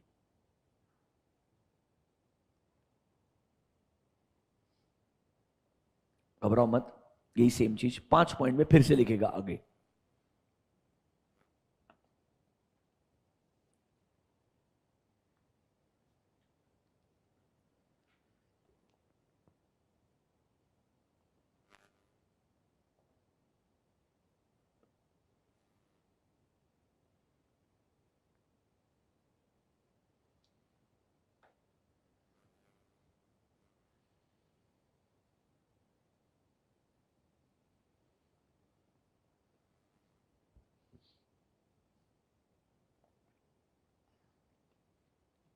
तीनों स्टेजेस को वापस पढ़ लीजिए एक बार.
डन। यही 3 फेजेस को अब एक अच्छे डिटेल में फ्रेमवर्क में डाल दिया है। आई वुड से 5वां का क्वेश्चन है फ्रेमवर्क, स्टेजेस 3 दोनों में से कुछ भी आ सकता है, but framework is more logical, more detail. जो अगला पार्ट है that is called as cyber security framework. ये क्या बोलता है? कैसे आप रिस्क को ढूंढेंगे, उसे समझेंगे, उसे कंट्रोल करने के लिए एक्चुअली में प्रोटेक्ट करेंगे, फिर उस प्रोटेक्शन को चेक भी करेंगे। ये पूरा फ्रेमवर्क जो है ये डिटेल में उन्होंने लिख करके दिया है। देखिए step by step approach. Number 1, identify the risk. फिर उस रिस्क से प्रोटेक्ट करने के लिए कंट्रोल्स लगाएंगे, that is called as protect the risk. The word is protect the risk, इसका मतलब है actually protecting from the risk. लिखा हुआ प्रोटेक्ट द रिस्क ही है मॉड्यूल्स के अंदर, बट इसका रेलेवेंस है प्रोटेक्टिंग फ्रॉम द रिस्क। पहले रिस्क को ढूंढो, फिर उससे प्रोटेक्ट करने का ट्राई करो। फिर अगला पॉइंट है डिटेक्ट द रिस्क। मतलब देखो जनरली आप क्या सोचते हो, मेरे बिजनेस में what can possibly go wrong, इसके लिए मैं लगाता हूं कंट्रोल्स। ढंग से सुनना, what can possibly go wrong, इसके लिए लगाता हूं controls. And these controls are preventive controls. These controls are preventive controls. But सिर्फ preventive control sufficient नहीं है। कंट्रोल कितना भी अच्छा लगाओ, बाईपासिंग तो हो ही सकता है। Can there still be a mistake? So I should have a detective control also. तो sir what can go wrong, इसके बेसिस पे लगाया मैंने preventive control. I should also have a detective control if my preventive controls don't work. अगर मेरे preventive control काम नहीं करते हैं तो गलती को डिटेक्ट करना चाहिए। डिटेक्टिव कंट्रोल्स क्या करेंगे, वो गलती जो हो जाएगी उसे डिटेक्ट करने का ट्राई करेंगे। स्टेप बाय स्टेप सोचिए। नंबर 1, आइडेंटिफाइंग द रिस्क, मतलब what can possibly go wrong. Then protecting the risk, मतलब प्रिवेंटिव कंट्रोल लगाना। क्या लगाना? प्रिवेंटिव कंट्रोल लगाना। अगर प्रिवेंटिव कंट्रोल फेल होते हैं तो डिटेक्टिव कंट्रोल ने गलती डिटेक्ट करना चाहिए, that is called as detecting the risk. Obviously जब मुझे गलती मिल जाए तो मैं क्या करता हूं? I need to respond. मुझे या तो गलती को करेक्ट करना होगा या गलती को अवॉइड करना, मतलब आई विल इधर इग्नोर द मिस्टेक और I will correct the mistake. इसीलिए आपको याद है क्या, कंट्रोल 3 टाइप के होते हैं, preventive control, detective control and corrective control. Preventive control try करेंगे गलती हो ही ना, बट अगर प्रिवेंटिव कंट्रोल फेल करते हैं तो गलती कौन ढूंढेगा? Detective control. अगर डिटेक्टिव कंट्रोल ने गलती ढूंढा है तो करेक्टिव कंट्रोल ने गलती को ठीक भी करवाना चाहिए। That is step number 4। Detection के बाद में आएगा respond to the risk. Respond is basically कुछ ना कुछ तरीके से प्लान ऑफ एक्शन बनाइए, इस पर्टिकुलर प्रॉब्लम से हम कैसे डील करेंगे। Your action plan if a event is detected, that is called as response. And obviously आप रेस्पॉन्स में क्या चाहेंगे? इस सिचुएशन से पूरा रिकवर करना। अब मान के चलिए सिर्फ साइबर सिक्योरिटी के हिसाब से डिस्कस करूंगा। सबसे पहले साइबर सिक्योरिटी किस किस तरीके से कॉम्प्रोमाइज हो सकता है। So what all can be cyber attacks, that is what can go wrong. आपका malware, ransomware, phishing, all of them are what can go wrong, जो आपने सबसे पहले पढ़ा। फिर ये बोलेगा ऐसा ना हो, इसके लिए लगाइए basic cyber security controls, that will become my protecting the risk. Basic controls होने चाहिए। फिर भी सर आपको कॉन्स्टेंटली चेक करना पड़ेगा, जैसे कि आपने फायरवॉल लगाया, बैंकिंग कंपनीज फायरवॉल लगाती है कि अनऑथराइज इंसान हमारे सिस्टम को एक्सेस ना करें, बट सर कोई ना कोई ट्राई तो करता ही होगा सिस्टम को एक्सेस करने का। हमें ये तो देखना चाहिए ना कि फायरवॉल ने कितने अनऑथराइज यूजर को पकड़ करके फेंक दिया। एटलीस्ट मेरे को वो तो रिव्यू करना पड़ेगा ना। I need to keep reviewing, is there a detection. तो जब तक मैं इसको रिव्यू नहीं करूंगा मैं प्रॉब्लम को ढूंढ ही नहीं पाऊंगा। तो number 1, think what can go wrong, identify different risks, फिर उन्हें प्रोटेक्ट करने के लिए प्रिवेंटिव कंट्रोल लगाइए। फिर सर अगर लगता है कुछ गलतियां हो सकती है, कुछ साइबर सिक्योरिटी के अटैक इवेंट्स हो सकते हैं, उन्हें डिटेक्ट करने का ट्राई कीजिए। डिटेक्ट करने के बाद में सोचिए इसके लिए हमें रेस्पॉन्ड कैसे करना है। क्या ये बहुत सिग्निफिकेंट इवेंट्स है जो हमें बहुत नेगेटिवली इंपैक्ट करेंगे? इमीडिएट एक्शन प्लान चाहिए। छोटा मोटा प्रॉब्लम है जो शायद बाद में डील हो सकता है, अभी अवॉइड कर सकते हैं, ये रेस्पॉन्स सोच समझ के बनाया जाएगा। एंड जनरली हम इस सिचुएशन से बिजनेस को क्या करना चाहेंगे? पूरा रिकवर करना चाहेंगे। We would want to go back. For example आपको ड्रॉप बॉक्स का एग्जांपल दिया था, ड्रॉप बॉक्स का डेटा भी कॉम्प्रोमाइज हुआ है। फेसबुक, आपने कैम्ब्रिज एनालिटिक्स पढ़ा होगा, दैट फेसबुक का डेटा भी कॉम्प्रोमाइज हुआ था। फेसबुक कैम्ब्रिज एनालिटिक्स एक स्कैम हुआ था जिसके अंदर ऐसा लगा था in a particular region Facebook के जो यूजर्स थे उनके डेटा को थर्ड पार्टी के साथ में अनऑथराइज तरीके से शेयर कर दिया था. So big question mark was raised on Facebook कि आप जो दुनिया भर का डेटा कलेक्ट कर रहे हो क्या उसको प्रोटेक्ट कर पाओगे कि नहीं कर पाओगे आइडियली. जब ये कैम्ब्रिज एनालिटिक्स बाहर आया था, इन दैट टाइम फेसबुक का स्टॉक ऑलमोस्ट 60% गिर गया था हायर साइड से, ऊपर से 60% बोल रहा हूं मैं. It was that bad. मतलब Facebook was falling 10, 15, 20% on a daily basis. It was that bad. So I'm just trying to say, ये चीजें बहुत नेगेटिव होती है इन बिजनेसेस के लिए. Although Facebook ने वहां से पूरा रिवाइव किया, रिकवर किया, वहां से आज वापस से एक अच्छे पोजीशन पे आ गया. I used to have Facebook के shares through INDmoney, so I still remember कैसे वो इतना गिरा था. बाद में वापस रिकवरी भी हुआ है. So INDmoney used to allow you to buy US stocks. ये 4-5 साल पहले आया था, तो मतलब ट्रायल एंड एरर के लिए आई बॉट फैंग, मतलब फेसबुक, एप्पल, Amazon, मतलब जनरली आप ये परचेस करते हैं. बर्कशायर हैथवे परचेस किया था, तो all of them give good returns except Facebook, because Facebook इतना गिरा था बीच के अंदर, तो वो सिर्फ रिकवरी हो पाया ideally. And I had some Tesla also, उसने अच्छा पैसा दिया.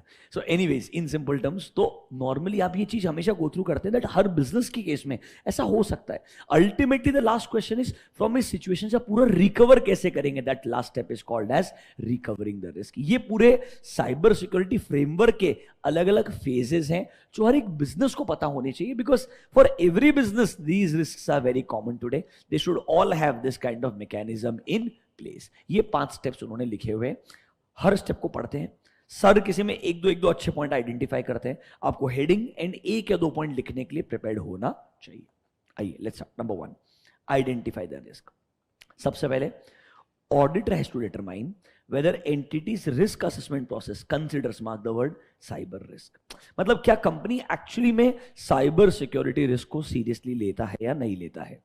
एंटिटी ने जैसे खुद के लिए नॉर्मल बिजनेस का पीरियोडिक रिस्क असेसमेंट करते हैं, वैसे साइबर सिक्योरिटी रिस्क का भी पीरियोडिक असेसमेंट करना चाहिए. एंड एक प्रॉपर स्ट्रेटेजी बनाना चाहिए कि कैसे हम लोग साइबर सिक्योरिटी रिस्क को ढूंढेंगे जो हमारे बिजनेस को मेजर तरीके से इंपैक्ट कर सकता है, डेटा लॉस में रिजल्ट हो सकता है, या अनऑथराइज तरीके से हमारे सिस्टम का एक्सेस दे सकता है. बेसिकली ऑडिटर कंपनी से पूछेगा, do you take cyber security risk seriously. जो अब आप नॉर्मल बिजनेस का रिस्क असेसमेंट करते हैं उसमें साइबर सिक्योरिटी रिस्क को भी कंसीडर करते हैं क्या. Do you have a plan for this. ये ऑडिटर ने समझने का ट्राई करना चाहिए. इस point number 1 and 2 clear to you.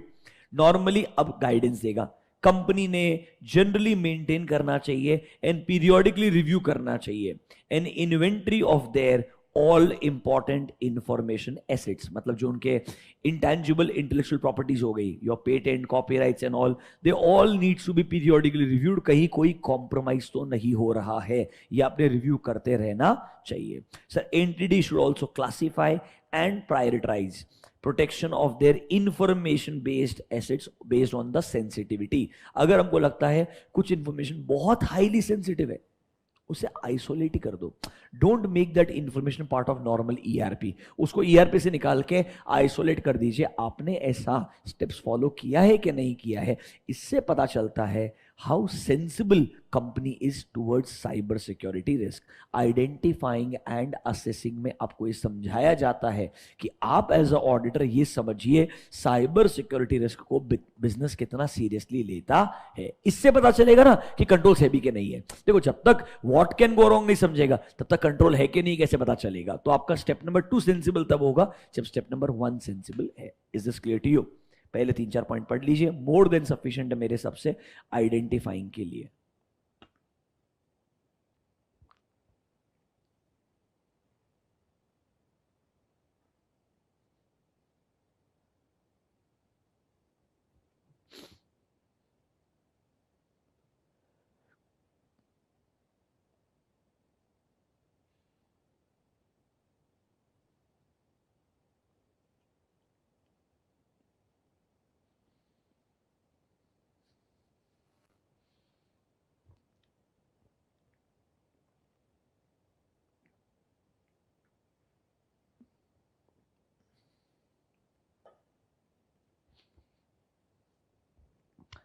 अब आइए नंबर 2 पे. प्रोटेक्ट द रिस्क, ब्रैकेट्स में लिखिए internal controls. Protect the risk brackets में लिखिए इंटरनल कंट्रोल्स फॉर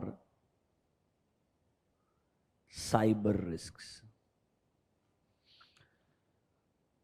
अब आप पूछिए, क्या एंटिटी के पास में प्रोसेसेस हैं for safeguarding of assets which are subject to cyber security risk? जहां जहां साइबर सिक्योरिटी रिस्क आपको लगता है, क्या वहां पर एसेट्स को सेफगार्ड करने के लिए कंट्रोल है या नहीं, ये पूछिए कंपनी के मैनेजमेंट के साथ में। नंबर 2, फिर आप मॉनिटर कीजिए, क्या कोई अनऑथराइज एक्सेस तो नहीं होता है उनके इलेक्ट्रॉनिक एसेट्स के अंदर?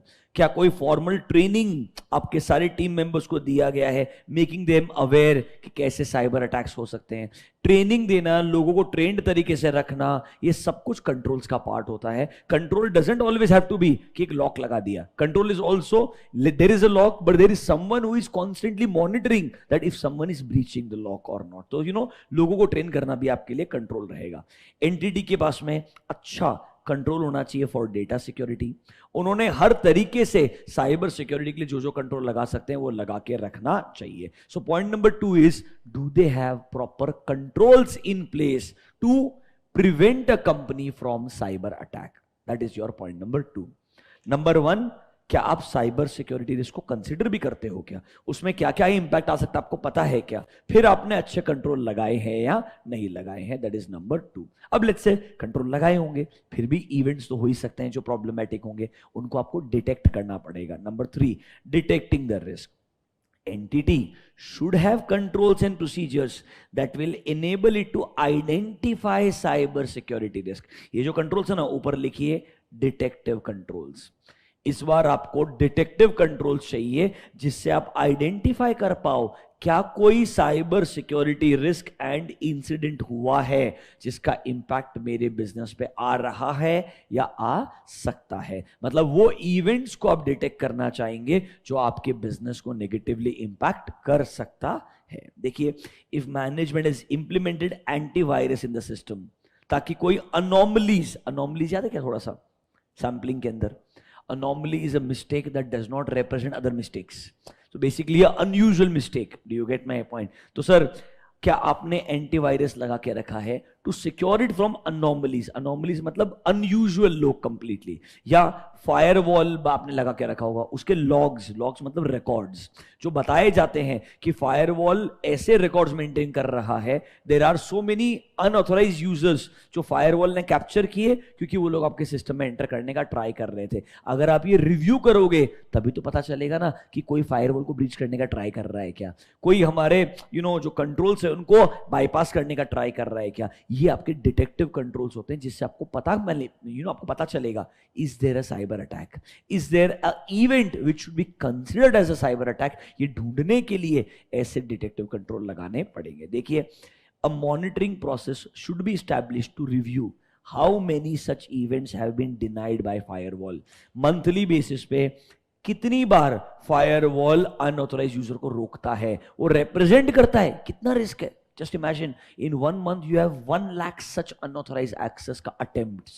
Firewall is strong, वो 1 लाख attempt को रोक पाया है। What if one fine day this number goes higher up and firewall is not strong enough? तो can I say, एक भी unauthorized user अगर आपके सिस्टम को एक्सेस कर पाएगा तो आपके सिस्टम का कॉम्प्रोमाइज होना बहुत सिचुएशन नॉर्मल हो जाएगा। इसीलिए आपको थोड़ा केयरफुल रहना चाहिए। नंबर 1, आइडेंटिफाई द रिस्क, फिर उसके लिए बढ़िया कंट्रोल लगाइए, फिर वो कंट्रोल लगाइए जो ऐसे साइबर अटैक के इवेंट्स को डिटेक्ट कर सकता है। That is called as detecting the risk. समझा क्या? अब ऑब्वियसली रिस्क मिला है तो रेस्पॉन्ड भी करना पड़ेगा। आइए रेस्पॉन्स। अगर कोई मटीरियल मतलब सिग्निफिकेंट साइबर सिक्योरिटी ब्रीच हुआ है या डेटा ब्रीच हुआ है जो मैनेजमेंट ने ढूंढा है, तो हमको समझना चाहिए what is the nature of incident, कैसे ये इंसिडेंट हुआ है, क्या डेटा ब्रीच हमको मिला है कि नहीं मिला है। We should have a proper response planning. हमें पता होना चाहिए अगर ऐसे इवेंट को हम कैप्चर करते हैं तो हम कैसे रेस्पॉन्ड करेंगे। Obviously the one who is trying to attack, उसके डिटेल्स अगर आप मिलते हैं तो आप कैसे रेस्पॉन्ड करेंगे, फ्यूचर में ये ना हो वो कैसे इंश्योर करेंगे। तो आपका plan of action is your point number 4। कैसे आप रेस्पॉन्ड करेंगे अगर आपको ऐसा इवेंट मिलता है। देखो कि sir how will you capture the details of the incident and how will you communicate this to your TCWG, कैसे उसके इम्पैक्ट को एनालाइज करेंगे, कितना सीवियर है वो अटैक वो समझेंगे। क्या सर हमको डरना चाहिए अगर ऐसा कोई अटैक हुआ, पर्सनल डेटा का लॉस हो गया, people can file a case against us, या आरबीआई रेगुलेटरी बॉडी हमारे लिए इन्वेस्टिगेशन करवा सकता है। मतलब ऐसा अगर इवेंट हुआ तो उसके बाद में कोई ना कोई नेगेटिव इंपैक्ट तो मेरे बिजनेस पे आएगा ना, वो कितना आ सकता है उससे मैं कैसे डील करूंगा। I should have a backup plan in place, that is called as responding to the risk.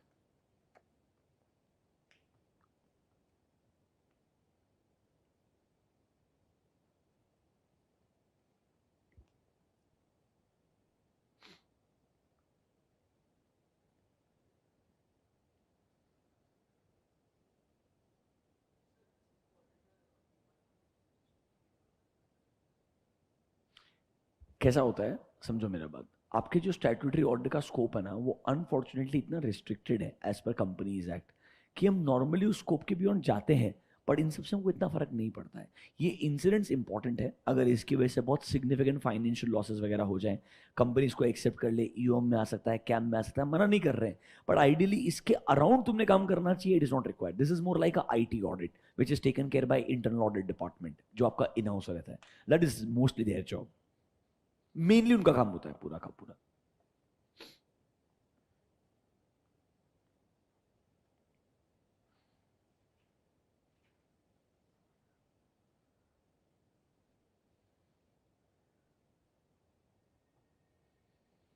And obviously सबके बाद में रिकवर फ्रॉम द रिस्क। ये सब होने के बाद में अगर आपके ऑपरेशंस डिस्टर्ब हो गए हैं, प्रॉब्लम हो गया है, तो आप कैसे रिस्टोर करेंगे टू द नॉर्मल सिचुएशन। देखिए, entity should undertake appropriate action to recover from the attack and make sure the business is up and running. इसके लिए तो होता है ना, आपको अगर थोड़ा बहुत याद है, DRP and BCP, disaster recovery plan and business continuity plan, अगर आपको याद है, मतलब इन टाइम्स ऑफ डिजास्टर आप कैसे पूरा रिकवर करेंगे, that is called as DRP।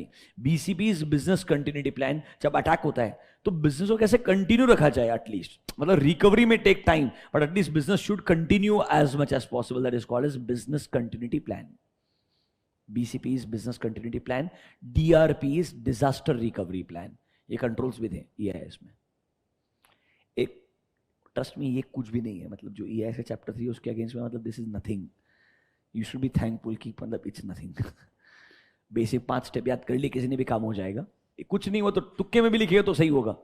Risk ढूंढना है, कंट्रोल लगाने का है, फिर से कोई गलती होगी तो वो ढूंढने का है, और रिकवर करने का, इतना भी लिखा तो भी तुम्हारा आंसर हो जाएगा। मतलब ज्यादा पब्लिक को समझेगा भी नहीं, कोई बैठ के पढ़ने वाला नहीं है। तुम थोड़ा EIS पढ़ के आए हो जिंदगी में, इसलिए तुमको समझेगा।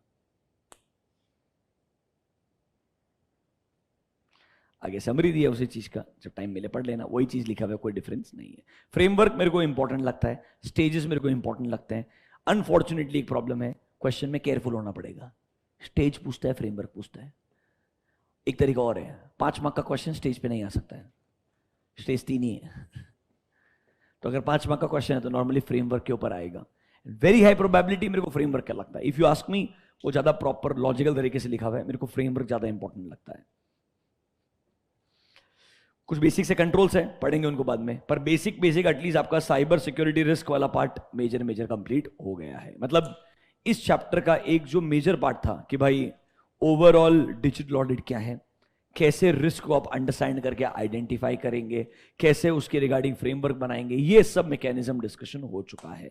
अब आखिरी 2 चीज बचती है इस चैप्टर में। एक आता है इमर्जिंग टेक्नोलॉजीज इन ऑडिट, दुनिया भर के टेक्नोलॉजीज के बारे में इंट्रोडक्शन लिखेंगे, कंटेंट नहीं लिखेंगे, इंट्रोडक्शन।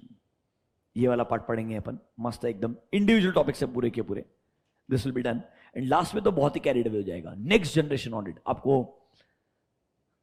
10 साल के बाद में, 5 साल के बाद में ऑडिट में क्या बदलाव देखने को मिलेंगे, इधर तो मतलब क्या है। तो बोलो तुम नेक्स्ट जनरेशन पढ़ाने का तुमको या इमर्जिंग टेक्नोलॉजी पढ़ाने का पहले इन दिस लेक्चर? मेरे हिसाब से नेक्स्ट जनरेशन पढ़ते हैं, बहुत खतरनाक है, कुछ कुछ दिमाग लगाना ही नहीं उधर, उसको उड़ाने का मस्त, एक भी चीज काम की नहीं है उधर पूछने लायक, लिटरली। मतलब इट इज सो फ्यूचरिस्टिक कि मतलब जाने दो। 12.30, हाँ इधर देखो, अभी देखो तो सही, विजन तो खतरनाक है। चलो नेक्स्ट जनरेशन ऑडिट क्या बोलता है, बोलता है कि जो स्टैट्यूटरी ऑडिट के बारे में आप जो सोच रहे हो ना, कैसे थॉट प्रोसेस पूरा बदल जाएगा। सोचिए, आज तक हम सैंपलिंग के बारे में सोचते थे, फ्यूचर में आप टेक्नोलॉजी की वजह से बोलेंगे sampling is not useful, we will do full population analysis, क्योंकि हमारे पास टूल्स है ना, चेकिंग तो करना ही नहीं है हमने। हमने तो डायरेक्टली एनालिसिस ही करने का है, तो छोटा पॉपुलेशन क्यों करने का, पूरा पूरा पॉपुलेशन चेक करेंगे, वाई टू अप्लाई सैम्पलिंग। फिर देखो क्या बोलते हैं, मल्टीपल डेटा सेट्स। ऐसे अभी हम क्या करते हैं, डेटा को डिवाइड करते हैं समझने के लिए। ये बोलता है तुम्हारे अंदर कैपेबिलिटी नहीं है पर सिस्टम में तो कैपेबिलिटी है। अभी तक तुम क्या करते हो, रेवेन्यू को अलग अलग सेगमेंट्स में डिवाइड करते हो, फिर उसको इंडिविजुअली एनालाइज करते हो। ये बोलता है तुम ऐसे मत करो, टोटल रेवेन्यू को ड्रैग एंड ड्रॉप करो टैब्लो के अंदर, टैब्लो को बोलो सेगमेंट में डिवाइड कर, उसको बोल ईयर ऑन ईयर कंपैरिजन करके दे, तो तेरा एक सिंगल डेटा सेट मस्त एनालिसिस करके देगा। तेरे को उसको टुकड़ों में डिवाइड करने की जरूरत ही नहीं है। बेसिकली जो तुम अभी हम क्या करते हैं, प्लीज अंडरस्टैंड, अज्यूम कर लो आपको टेक्नोलॉजी नहीं आता है, आपको सिर्फ एक्सेल आता है, तो आप क्या करते हो, टोटल पॉपुलेशन को लॉजिकल पार्ट्स में डिवाइड करते हो, फिर इंडिविजुअल पार्ट को एनालाइज करते हो, बराबर है कि नहीं, क्योंकि एक ह्यूमन बीइंग का जो दिमाग है वो एक लिमिटेड पार्ट तक चीजों को अच्छे से एनालाइज कर पाएगा। 1000 लाइन आइटम है, एक बार में समझ में नहीं आएगा, बट 1000 लाइन आइटम को मैं 4 टुकड़ों में डिवाइड कर दूं तो इंडिविजुअली एक एक टुकड़े को बेहतर एनालाइज कर पाऊंगा मैं। ये ह्यूमन नेचर है। ये चीज हमने मशीन लर्निंग के फॉर्म में, एआई के फॉर्म में टूल्स में डाल दी है। आपको टूल के अंदर सारा डेटा ड्रैग एंड ड्रॉप करना है। जैसे हम पिवट टेबल बनाते हैं, एक सिंपल से एग्जाम्पल, पिवट टेबल का यूज क्या होता है, पूरा अनस्ट्रक्चर्ड डेटा को स्ट्रक्चर बना के सिंपल समरी बना देते हैं, बराबर है कि नहीं है। ये just imagine that is 1% of my AI tools. My AI tools can obviously do that summary individually, her line item का और डिटेल्ड सम। जैसे पिवट टेबल पे फिर एक लाइन आइटम है, उसको डबल क्लिक करते हैं तो उसका डिटेक्ट साथ दिखता है कि नहीं दिखता है, इसके लिए मुझे मैन्युअली क्लिक करना पड़ रहा है अभी, बराबर है कि नहीं है। My tools will drag and drop entire data, सिर्फ तुमको उसको इंस्ट्रक्शन देना है, सेगमेंट वाइज डिवाइड कर, वो सेगमेंट वाइज डिवाइड करेगा। उसको बोलने गए डेट वाइज डिवाइड कर, डेट वाइज डिवाइड करेगा। कस्टमर वाइज डिवाइड कर, कस्टमर वाइज डिवाइड करेगा। लोकेशन वाइज डिवाइड कर, लोकेशन वाइज डिवाइड करेगा। मतलब तेरे को जैसा चाहिए वैसा कंटेंट का बाइफर्केशन मिलेगा। तो मैं मल्टीपल डेटा सेट को क्यों एनालाइज करूं, एक डेटा सेट उठा के एज इट इज ही एनालाइज कर सकता हूं पूरा का पूरा। That is why from multiple we will move to one data set. बात समझ में आया है क्या? अभी हम टुकड़ों में डिवाइड करते हैं, अब हम एक सिंगल डेटा को डायरेक्टली एनालाइज कर सकते हैं। ये कुछ लिखा नहीं है, आपको बता रहा हूं, उसका इंटरप्रिटेशन है। डिस्कनेक्टेड टूल्स, अभी हम हर चीज के लिए अलग अलग टूल यूज करते हैं। एनालिसिस के लिए अलग, डॉक्यूमेंटेशन के लिए अलग, हर चीज के लिए अलग अलग, समझ लो। वो बोलता है नहीं, there will be integrated system in place, जहां पे सब कुछ एक जगह पे आ जाएगा। इंटीग्रेटेड इकोसिस्टम सर्विसेज, मतलब जस्ट इमेजिन क्लाइंट से फीस का जो इनवॉइस है, एंगेजमेंट लेटर है, कुछ फिजिकल नहीं होगा, it will be at one place. Your engagement letter is also signed electronically, your fees invoice is also raised in the system. They are just trying to say कि overall everything will be part of one single system. It is actually possible, impossible नहीं है, आज भी हो सकता है। बहुत सारे बिजनेसेस खुद के लिए यूज करते हैं, तो ऑडिटिंग बिजनेसेस भी ये यूज कर सकते हैं eventually in the coming time. Just imagine client से जो आप कम्युनिकेशन कर रहे हो, वो क्यों ना कम्युनिकेशन आपके एक इंडिविजुअल सिस्टम के अंदर ही होगा। Just imagine there is a dashboard, dashboard में आपका लॉगिन है जिसमें आपको आपके सारे क्लाइंट दिखते हैं। क्लाइंट के पास भी डैशबोर्ड का लॉगिन है जिसमें सिर्फ उसको आपसे रिलेटेड इंफॉर्मेशन ही दिखता है। फिर अगर मैं पार्टनर हूं जिसके पास 5 क्लाइंट है, तो मेरे को 5 क्लाइंट का डैशबोर्ड दिखेगा, समझ रहे हो। किसी के पास 7 अदर क्लाइंट है, उसको 7 अदर क्लाइंट देखने को मिलेंगे आइडियली। मतलब इट्स अ डैशबोर्ड व्यू जहां पर आपको एक डायरेक्ट एक्सेस मिलेगा, one two one, one two many. Are you understanding what I'm saying? You will get access one to one, one to many ideally, and at the same time, data privacy भी maintain रहेगा, because उसको उतना ही देखने को मिलेगा जितना actually उसको privilege दिया गया है। सब कोई करेंगे, it's not very complicated, it is that ये ऑलरेडी होता है, तो बस इंडस्ट्री ढूंढो, इस इंडस्ट्री के लिए करने का है, चीजों को थोड़ा सा तोड़ मरोड़ करके उस इंडस्ट्री के लिए बना दो ऐसा आइडियली। ऑब्वियसली ऐसा आने वाले, these tools are going to become very normal. Next, manually risk assessment होता था, अब हम थोड़ा डेटा ड्रिवन करेंगे, डायनेमिक करेंगे, मतलब थोड़ा सिस्टम का इस्तेमाल करेंगे। सेपरेटेड कम्युनिकेशन, मतलब अलग अलग कम्युनिकेशन। अब एम्बेडेड मतलब इंटीग्रेटेड, एम्बेडेड का मतलब होता है इंटीग्रेटेड। हम सिस्टम के अंदर ही लोगों से कम्युनिकेट करेंगे आइडियली। मतलब फॉर एग्जांपल परचेज मैनेजर है, तो परचेज मैनेजर को डायरेक्टली मैं वो फाइल शेयर करके रखूंगा, भाई मैं इस पे काम कर रहा हूं, इससे रिलेटेड मेरे को ये क्वेरीज है, तू इधर ही आंसर लिख के दे। Why do I need to call you, मैं तेरे को लिंक भेज रहा हूं, इधर का इधर आंसर लिख के देखा था बात डायरेक्टली एक ही जगह पे। It's like integrated, at one place everything is there. Just imagine no, अभी मेरा चैट बॉक्स अलग जगह पे है, वीडियो किधर और दिखता है, नोट्स किधर और दिखता है। ऐसे के बजाय क्यों ना at one single place my chat, notes and video everything should be integrated, that's embedded. Next, repetitive task. आपको यहां पे मैकेनिकल काम रिपीट करना पड़ता है, आर्टिकल की जिंदगी खराब है, ऐसा नहीं होगा। आप हाई वैल्यू काम करेंगे, यहां पे ग्रोथ का अच्छा स्कोप है। यहाँ पे बहुत मैनुअल काम है, इधर ऑटोमेशन होगा। वहां पे एडहॉक इनसाइट्स है, मतलब छोटी छोटी चीज के ऊपर इनसाइट मिल रहा है। ये बोलते नहीं, इधर आपको पूरा बिगर पिक्चर है, मतलब आपको एक कंप्लीट ऑडिट का ब्रॉडर पिक्चर रहेगा ideally, so you will have a broader audit insight, मतलब आपका अंडरस्टैंडिंग थोड़ा हायर लेवल पे चले जाएगा then at a lower level. Technology का ये फायदा जरूर है, there is no disagreement about this. Anyways time pass हो गया, नीचे आ जाओ। अब एग्जांपल दे रहा है, We live in a new era of fast technological progress। यहां पे आपको फॉलोइंग चेंजेस देखने को मिलेंगे। सबसे बढ़िया मेरे को लगा ड्रोन। ड्रोन को आप ऑडिट में कैसे यूज करोगे? Can you guess how to use drone in statutory audit? For inventory का फिजिकल वेरिफिकेशन, कि अगर माइनिंग एरिया वगैरह फॉर एग्जांपल अफ्रीका रीजन में, जहां याद है कि 5-0 में बोलते थे आप फिजिकली प्रेजेंट नहीं हो सकते हो क्योंकि आपके लाइफ को थ्रेट था, याद आ रहा है क्या आइडियली? तो वहां ड्रोन का इस्तेमाल कीजिए। देखो क्या लिखता है, using drone technology in remote location for stock count.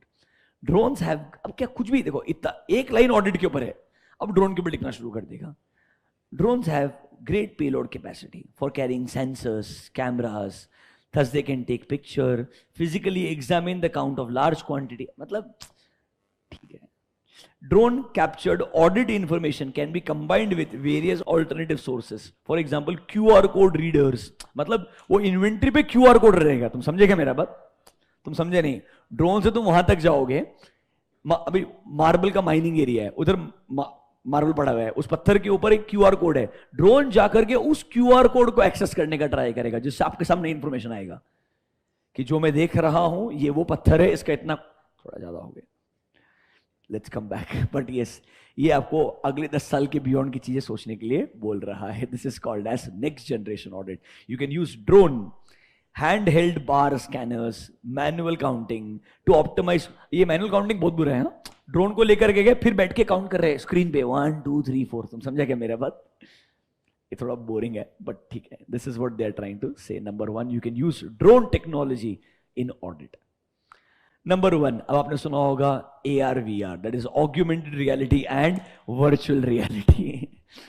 If you have seen, AR is close to your physical world, virtual is completely virtual all together. आपने सुना होगा ना, VR is like a game, के simulation होता है, real world ऐसा दिखेगा, वैसा हमें गेमिंग मैकेनिज्म बना देंगे जिससे आपको लगेगा आप एक्चुअल दुनिया में और आप एक्चुअल दुनिया में नहीं हो। बट ऑग्यूमेंटेड रियलिटी का मतलब क्या होता है पता है क्या? जैसे एग्जांपल समझो, एक एग्जीबिशन है बॉम्बे के अंदर, माय स्टॉक यार्ड और माय लेट्स से डिपो, जहां पे मेरा सारा माल पड़ा है पूरा का पूरा, my inventory is in Gujarat, exhibition is in Bombay. अब अगर एक कस्टमर है, वो बोलता है यार मेरे को आपका वेयर हाउस में कैसे चीजें प्रेजेंट करके रखी है, आपका डिजाइन वगैरह क्या क्या वो देखने का है, बट मैं फिजिकली ट्रैवल नहीं करना चाहता हूं। So what I can do is I can use augmented reality, where मैंने एक प्रॉपर 3D मैकेनिज्म पे रिकॉर्डिंग करके रखा है मेरे पूरे वेयर हाउस का, जो मैं आपको एक सेट के थ्रू दिखाता हूं, तो आपको ऐसा लगेगा आप लिटरली मेरे वेयर हाउस के अंदर फिजिकली वॉक कर रहे हैं। आपको लगेगा मेरे वेयर हाउस में राइट साइड में, मतलब this is connected to the real world. ये एक्चुअली यूज होता है बाय द वे, अगर आप अच्छे इंडिया में भी होता है, मतलब you don't need to go to Dubai for this. Dubai is a different world, trust me. They have AI related specific exhibitions which are so crazy. तुम एक फ्यूचर ऑफ म्यूजियम सुना होगा आपने दुबई का, you'll go crazy। मतलब आप actually में कुछ घंटे के लिए उतर जाएंगे ना, आपको लगेगा ये रियल लाइफ हो ही नहीं सकता, it is not possible, it is that great, but it also seems so dangerous. मतलब एक्चुअली में जो आज तक मूवीज में देखते आए थे, how machines will take over, it actually looks like that. It is scary as well. So I'm just trying to say in simple terms, augmented reality is close to the real world। मतलब technology का इस्तेमाल ऐसे किया जा रहा है कि अगर मेरा वेयर हाउस तक आप ट्रैवल नहीं कर सकते हो, क्यों ना मैं आपको वेयर हाउस का फील यहीं बैठे बैठे दे सकता हूं। I have a beautifully recording in such a 3D manner that अगर मैं आपको एक वेरिएबल देता हूं, आपको फीलिंग आएगा कि आप एक्चुअली में वहीं पर है। आपको ये लगेगा ही नहीं that you are, it's like you are not able to go and watch the final match today, but you should be able to experience how the stadium feels like at your house. That's called as augmented reality। देखिए, the technology allows users to view, mark the word, real world environment। यहां पर virtual world नहीं है, actually में जो feeling आता है उसी को ही as it is you can से टेक्नोलॉजी के थ्रू इंटीग्रेट करके आपको एक्सपीरियंस देने का ट्राई किया जा रहा है विद ऑग्यूमेंटेड का मतलब होता है वैल्यू एडिशन, मतलब वो same experience with more value addition. Just imagine you are not there in the stadium but you can feel the stadium sitting inside your house and also have your own Maggie अपने convenience के साथ में. So I'm just trying to say augmented reality is a substitute for real world. It is not a virtual world. Virtual world में तो आपका imagination आ गया, इसमें imagination नहीं है, इसमें जो actual है वो ही copy paste किया गया है पूरा का पूरा. That's called as augmented reality. One famous example, Pokemon Go, मतलब Pokemon Go, वो गेम आया था ना एक Pokemon मारने वाला बैठ करके, हाँ वैसा वाला augmented reality. Next one is virtual reality. VR goes to step forward. ये थोड़ा आगे है, ये रिप्लेस कर देगा रियल वर्ल्ड को विद अ सिम्युलेटेड एनवायरनमेंट जो digital images, sounds and even touch के थ्रू क्रिएट किया गया है. यहां पर थोड़ा आपका इमेजिनेशन वर्चुअल वर्ल्ड का इस्तेमाल किया जा रहा है. This is more like your GTA, आपको वाई सिटी वगैरह जो आप गेम वेम खेलते हो ना आइडियली पूरा का पूरा, वैसा version of the real world. मतलब आप अपना दुनिया अपने हिसाब से क्रिएट कर रहे हो with your imagination. It's like metaverse in simple terms. That's your virtual reality VR. इसको ऑडिट में कैसे यूज करना उसने बताया नहीं. उसने बोला ये टेक्नोलॉजी है, तुम समझ रहे हो ना मेरे बात. ड्रोन तक उसको भी समझ में आया. I hope you understand this. देखो, using special equipment user can explore a stimulated world and flying और स्काई डाइविंग घर बैठे बैठे कर सकता है. जाने दो. Examples of augmented and virtual reality. नीचे आइए, कुछ एक आध एग्जाम्पल इधर पढ़ लो. चलो, हेल्थ सेक्टर पढ़ लो एक, देन मेटावर्स भी पढ़ लो. टाइम पास है यार मतलब.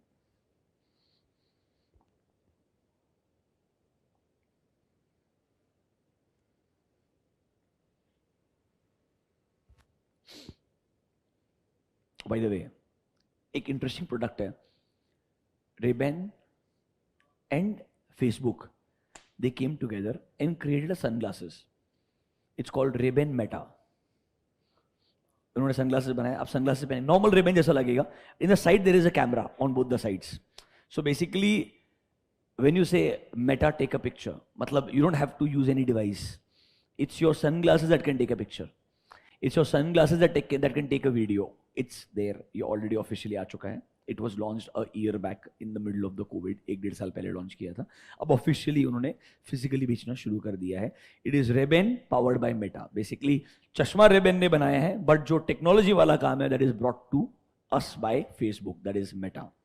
मतलब हाँ है क्या क्या है? Reviews are not good. Okay, it looks fancy but at least the way it is presented looks nice. But at least think about this, it's a new start. Do you know ऐसा क्यों हुआ? Originally जब Google glass बनाया था, जब सबसे पहले Google ने बनाया था, it was called Google glasses. उन्होंने जब बनाया ना, जैसे नॉर्मल तुम्हारा चश्मा है, अब तुम सबने चश्मा पहना बराबर है कि नहीं? नोटिस करो, चश्मे के अंदर ही बेसिकली उन्होंने सेंसर्स डाले थे कि where your eyes will act and they will, मतलब आपको कुछ बोलने की जरूरत भी नहीं है.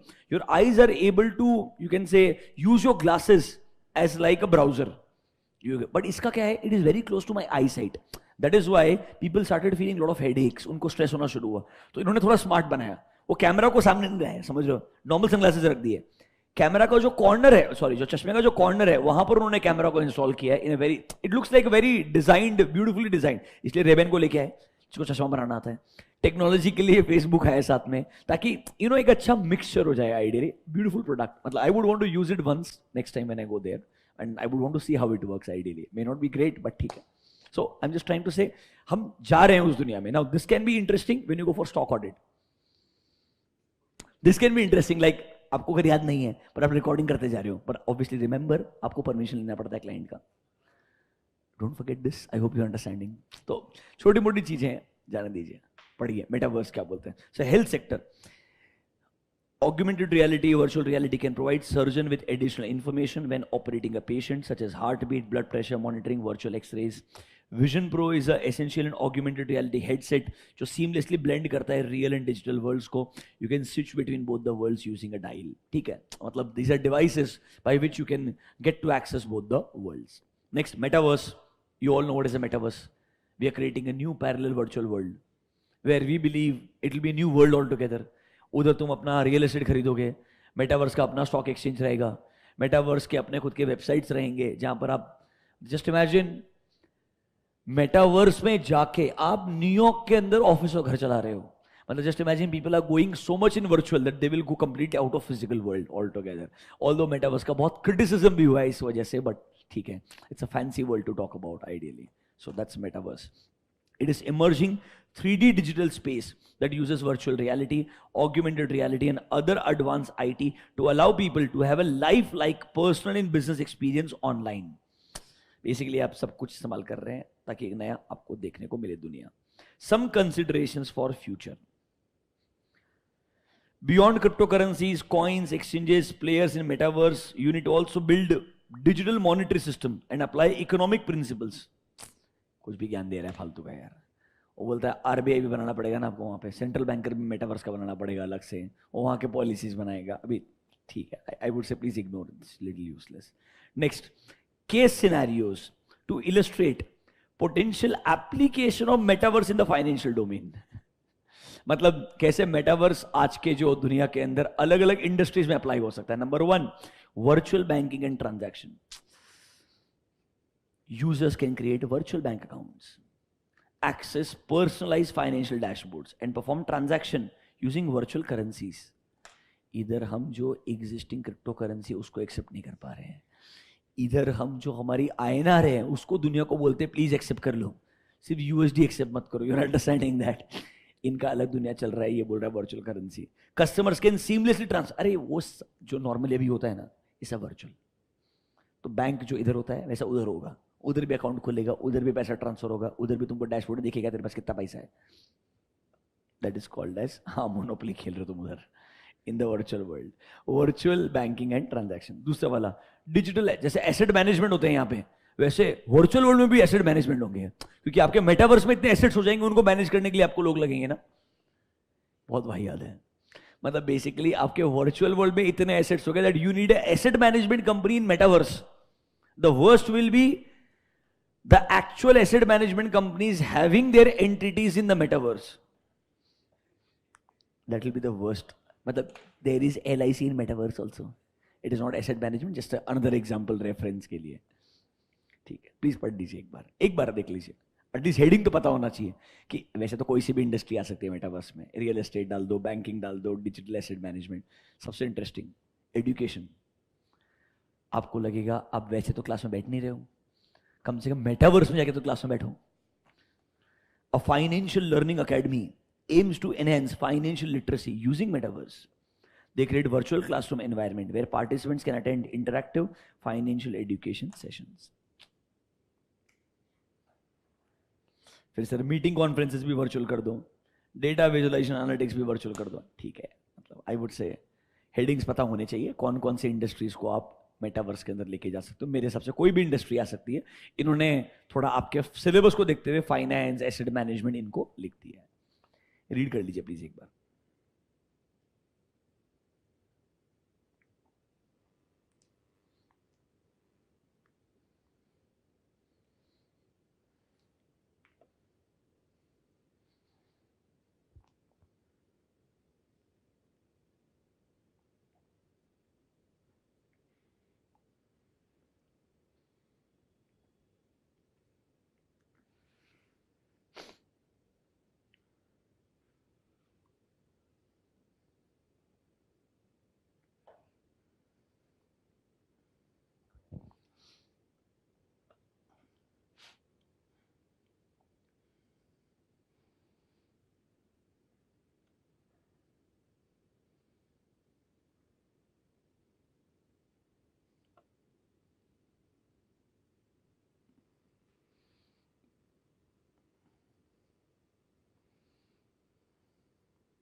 ऐसे भी लिखता कैसे यार, ये सब सोचना चाहिए ना. सिलेबस में कौन डालता है ये सब.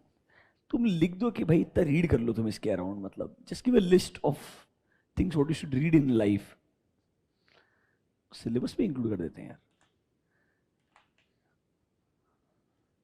आई होप इस वजह से ये ना बोले हम बच्चों को मेटावर्स सिखा रहे हैं। चलो, कॉमन रिस्क एसोसिएटेड, पूरी दुनिया में टेक्नोलॉजी के जो स्टैंडर्ड रिस्क होते हैं सब लिखे हुए हैं।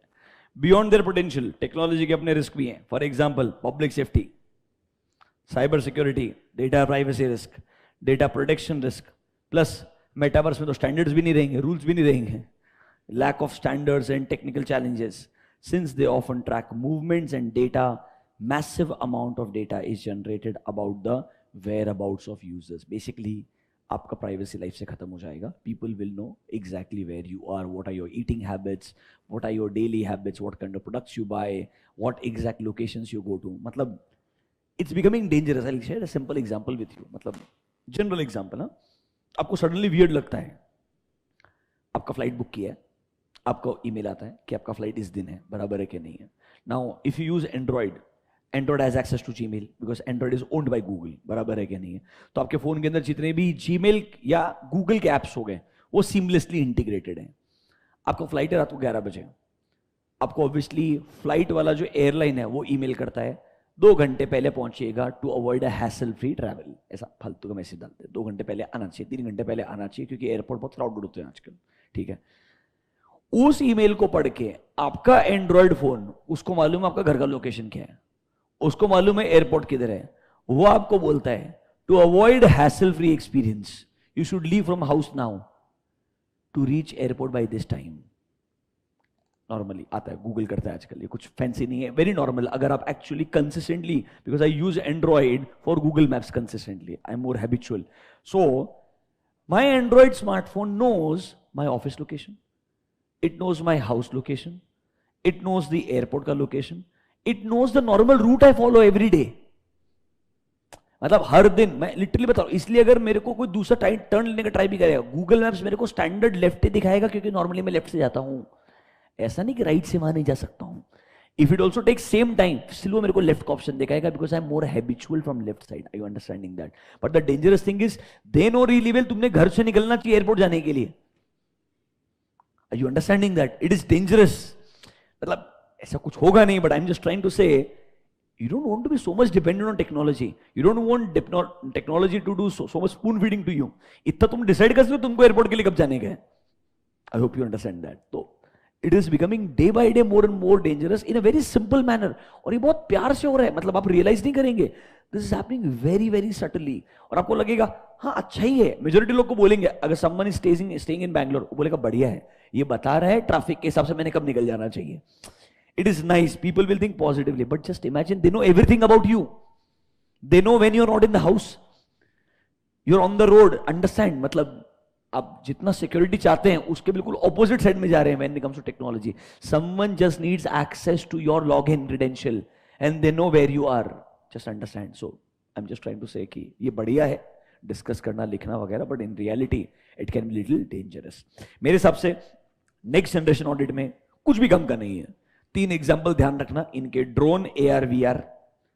बहुत ज्यादा हो गया जिंदगी में, जो केस सिनेरियोस लिखे हैं वो पूछ सकता है दुनिया में मेटावर्स कौन कौन से ऐसे आज की इंडस्ट्रीज बताइए जो मेटावर्स में रेलेवेंट बन सकते हैं। I don't expect them to do this, but you should not know. मतलब कोई बड़ा बात नहीं है, कोई भी 4-5 इंडस्ट्री आपको जो बढ़िया लगे लिख देना। ऐसा सोचना जिस इंडस्ट्री में आपको पैसा इन्वेस्ट करना है वो सारे इंडस्ट्री का हेडिंग लिख देना, आपका काम हो जाएगा। Is this clear to you?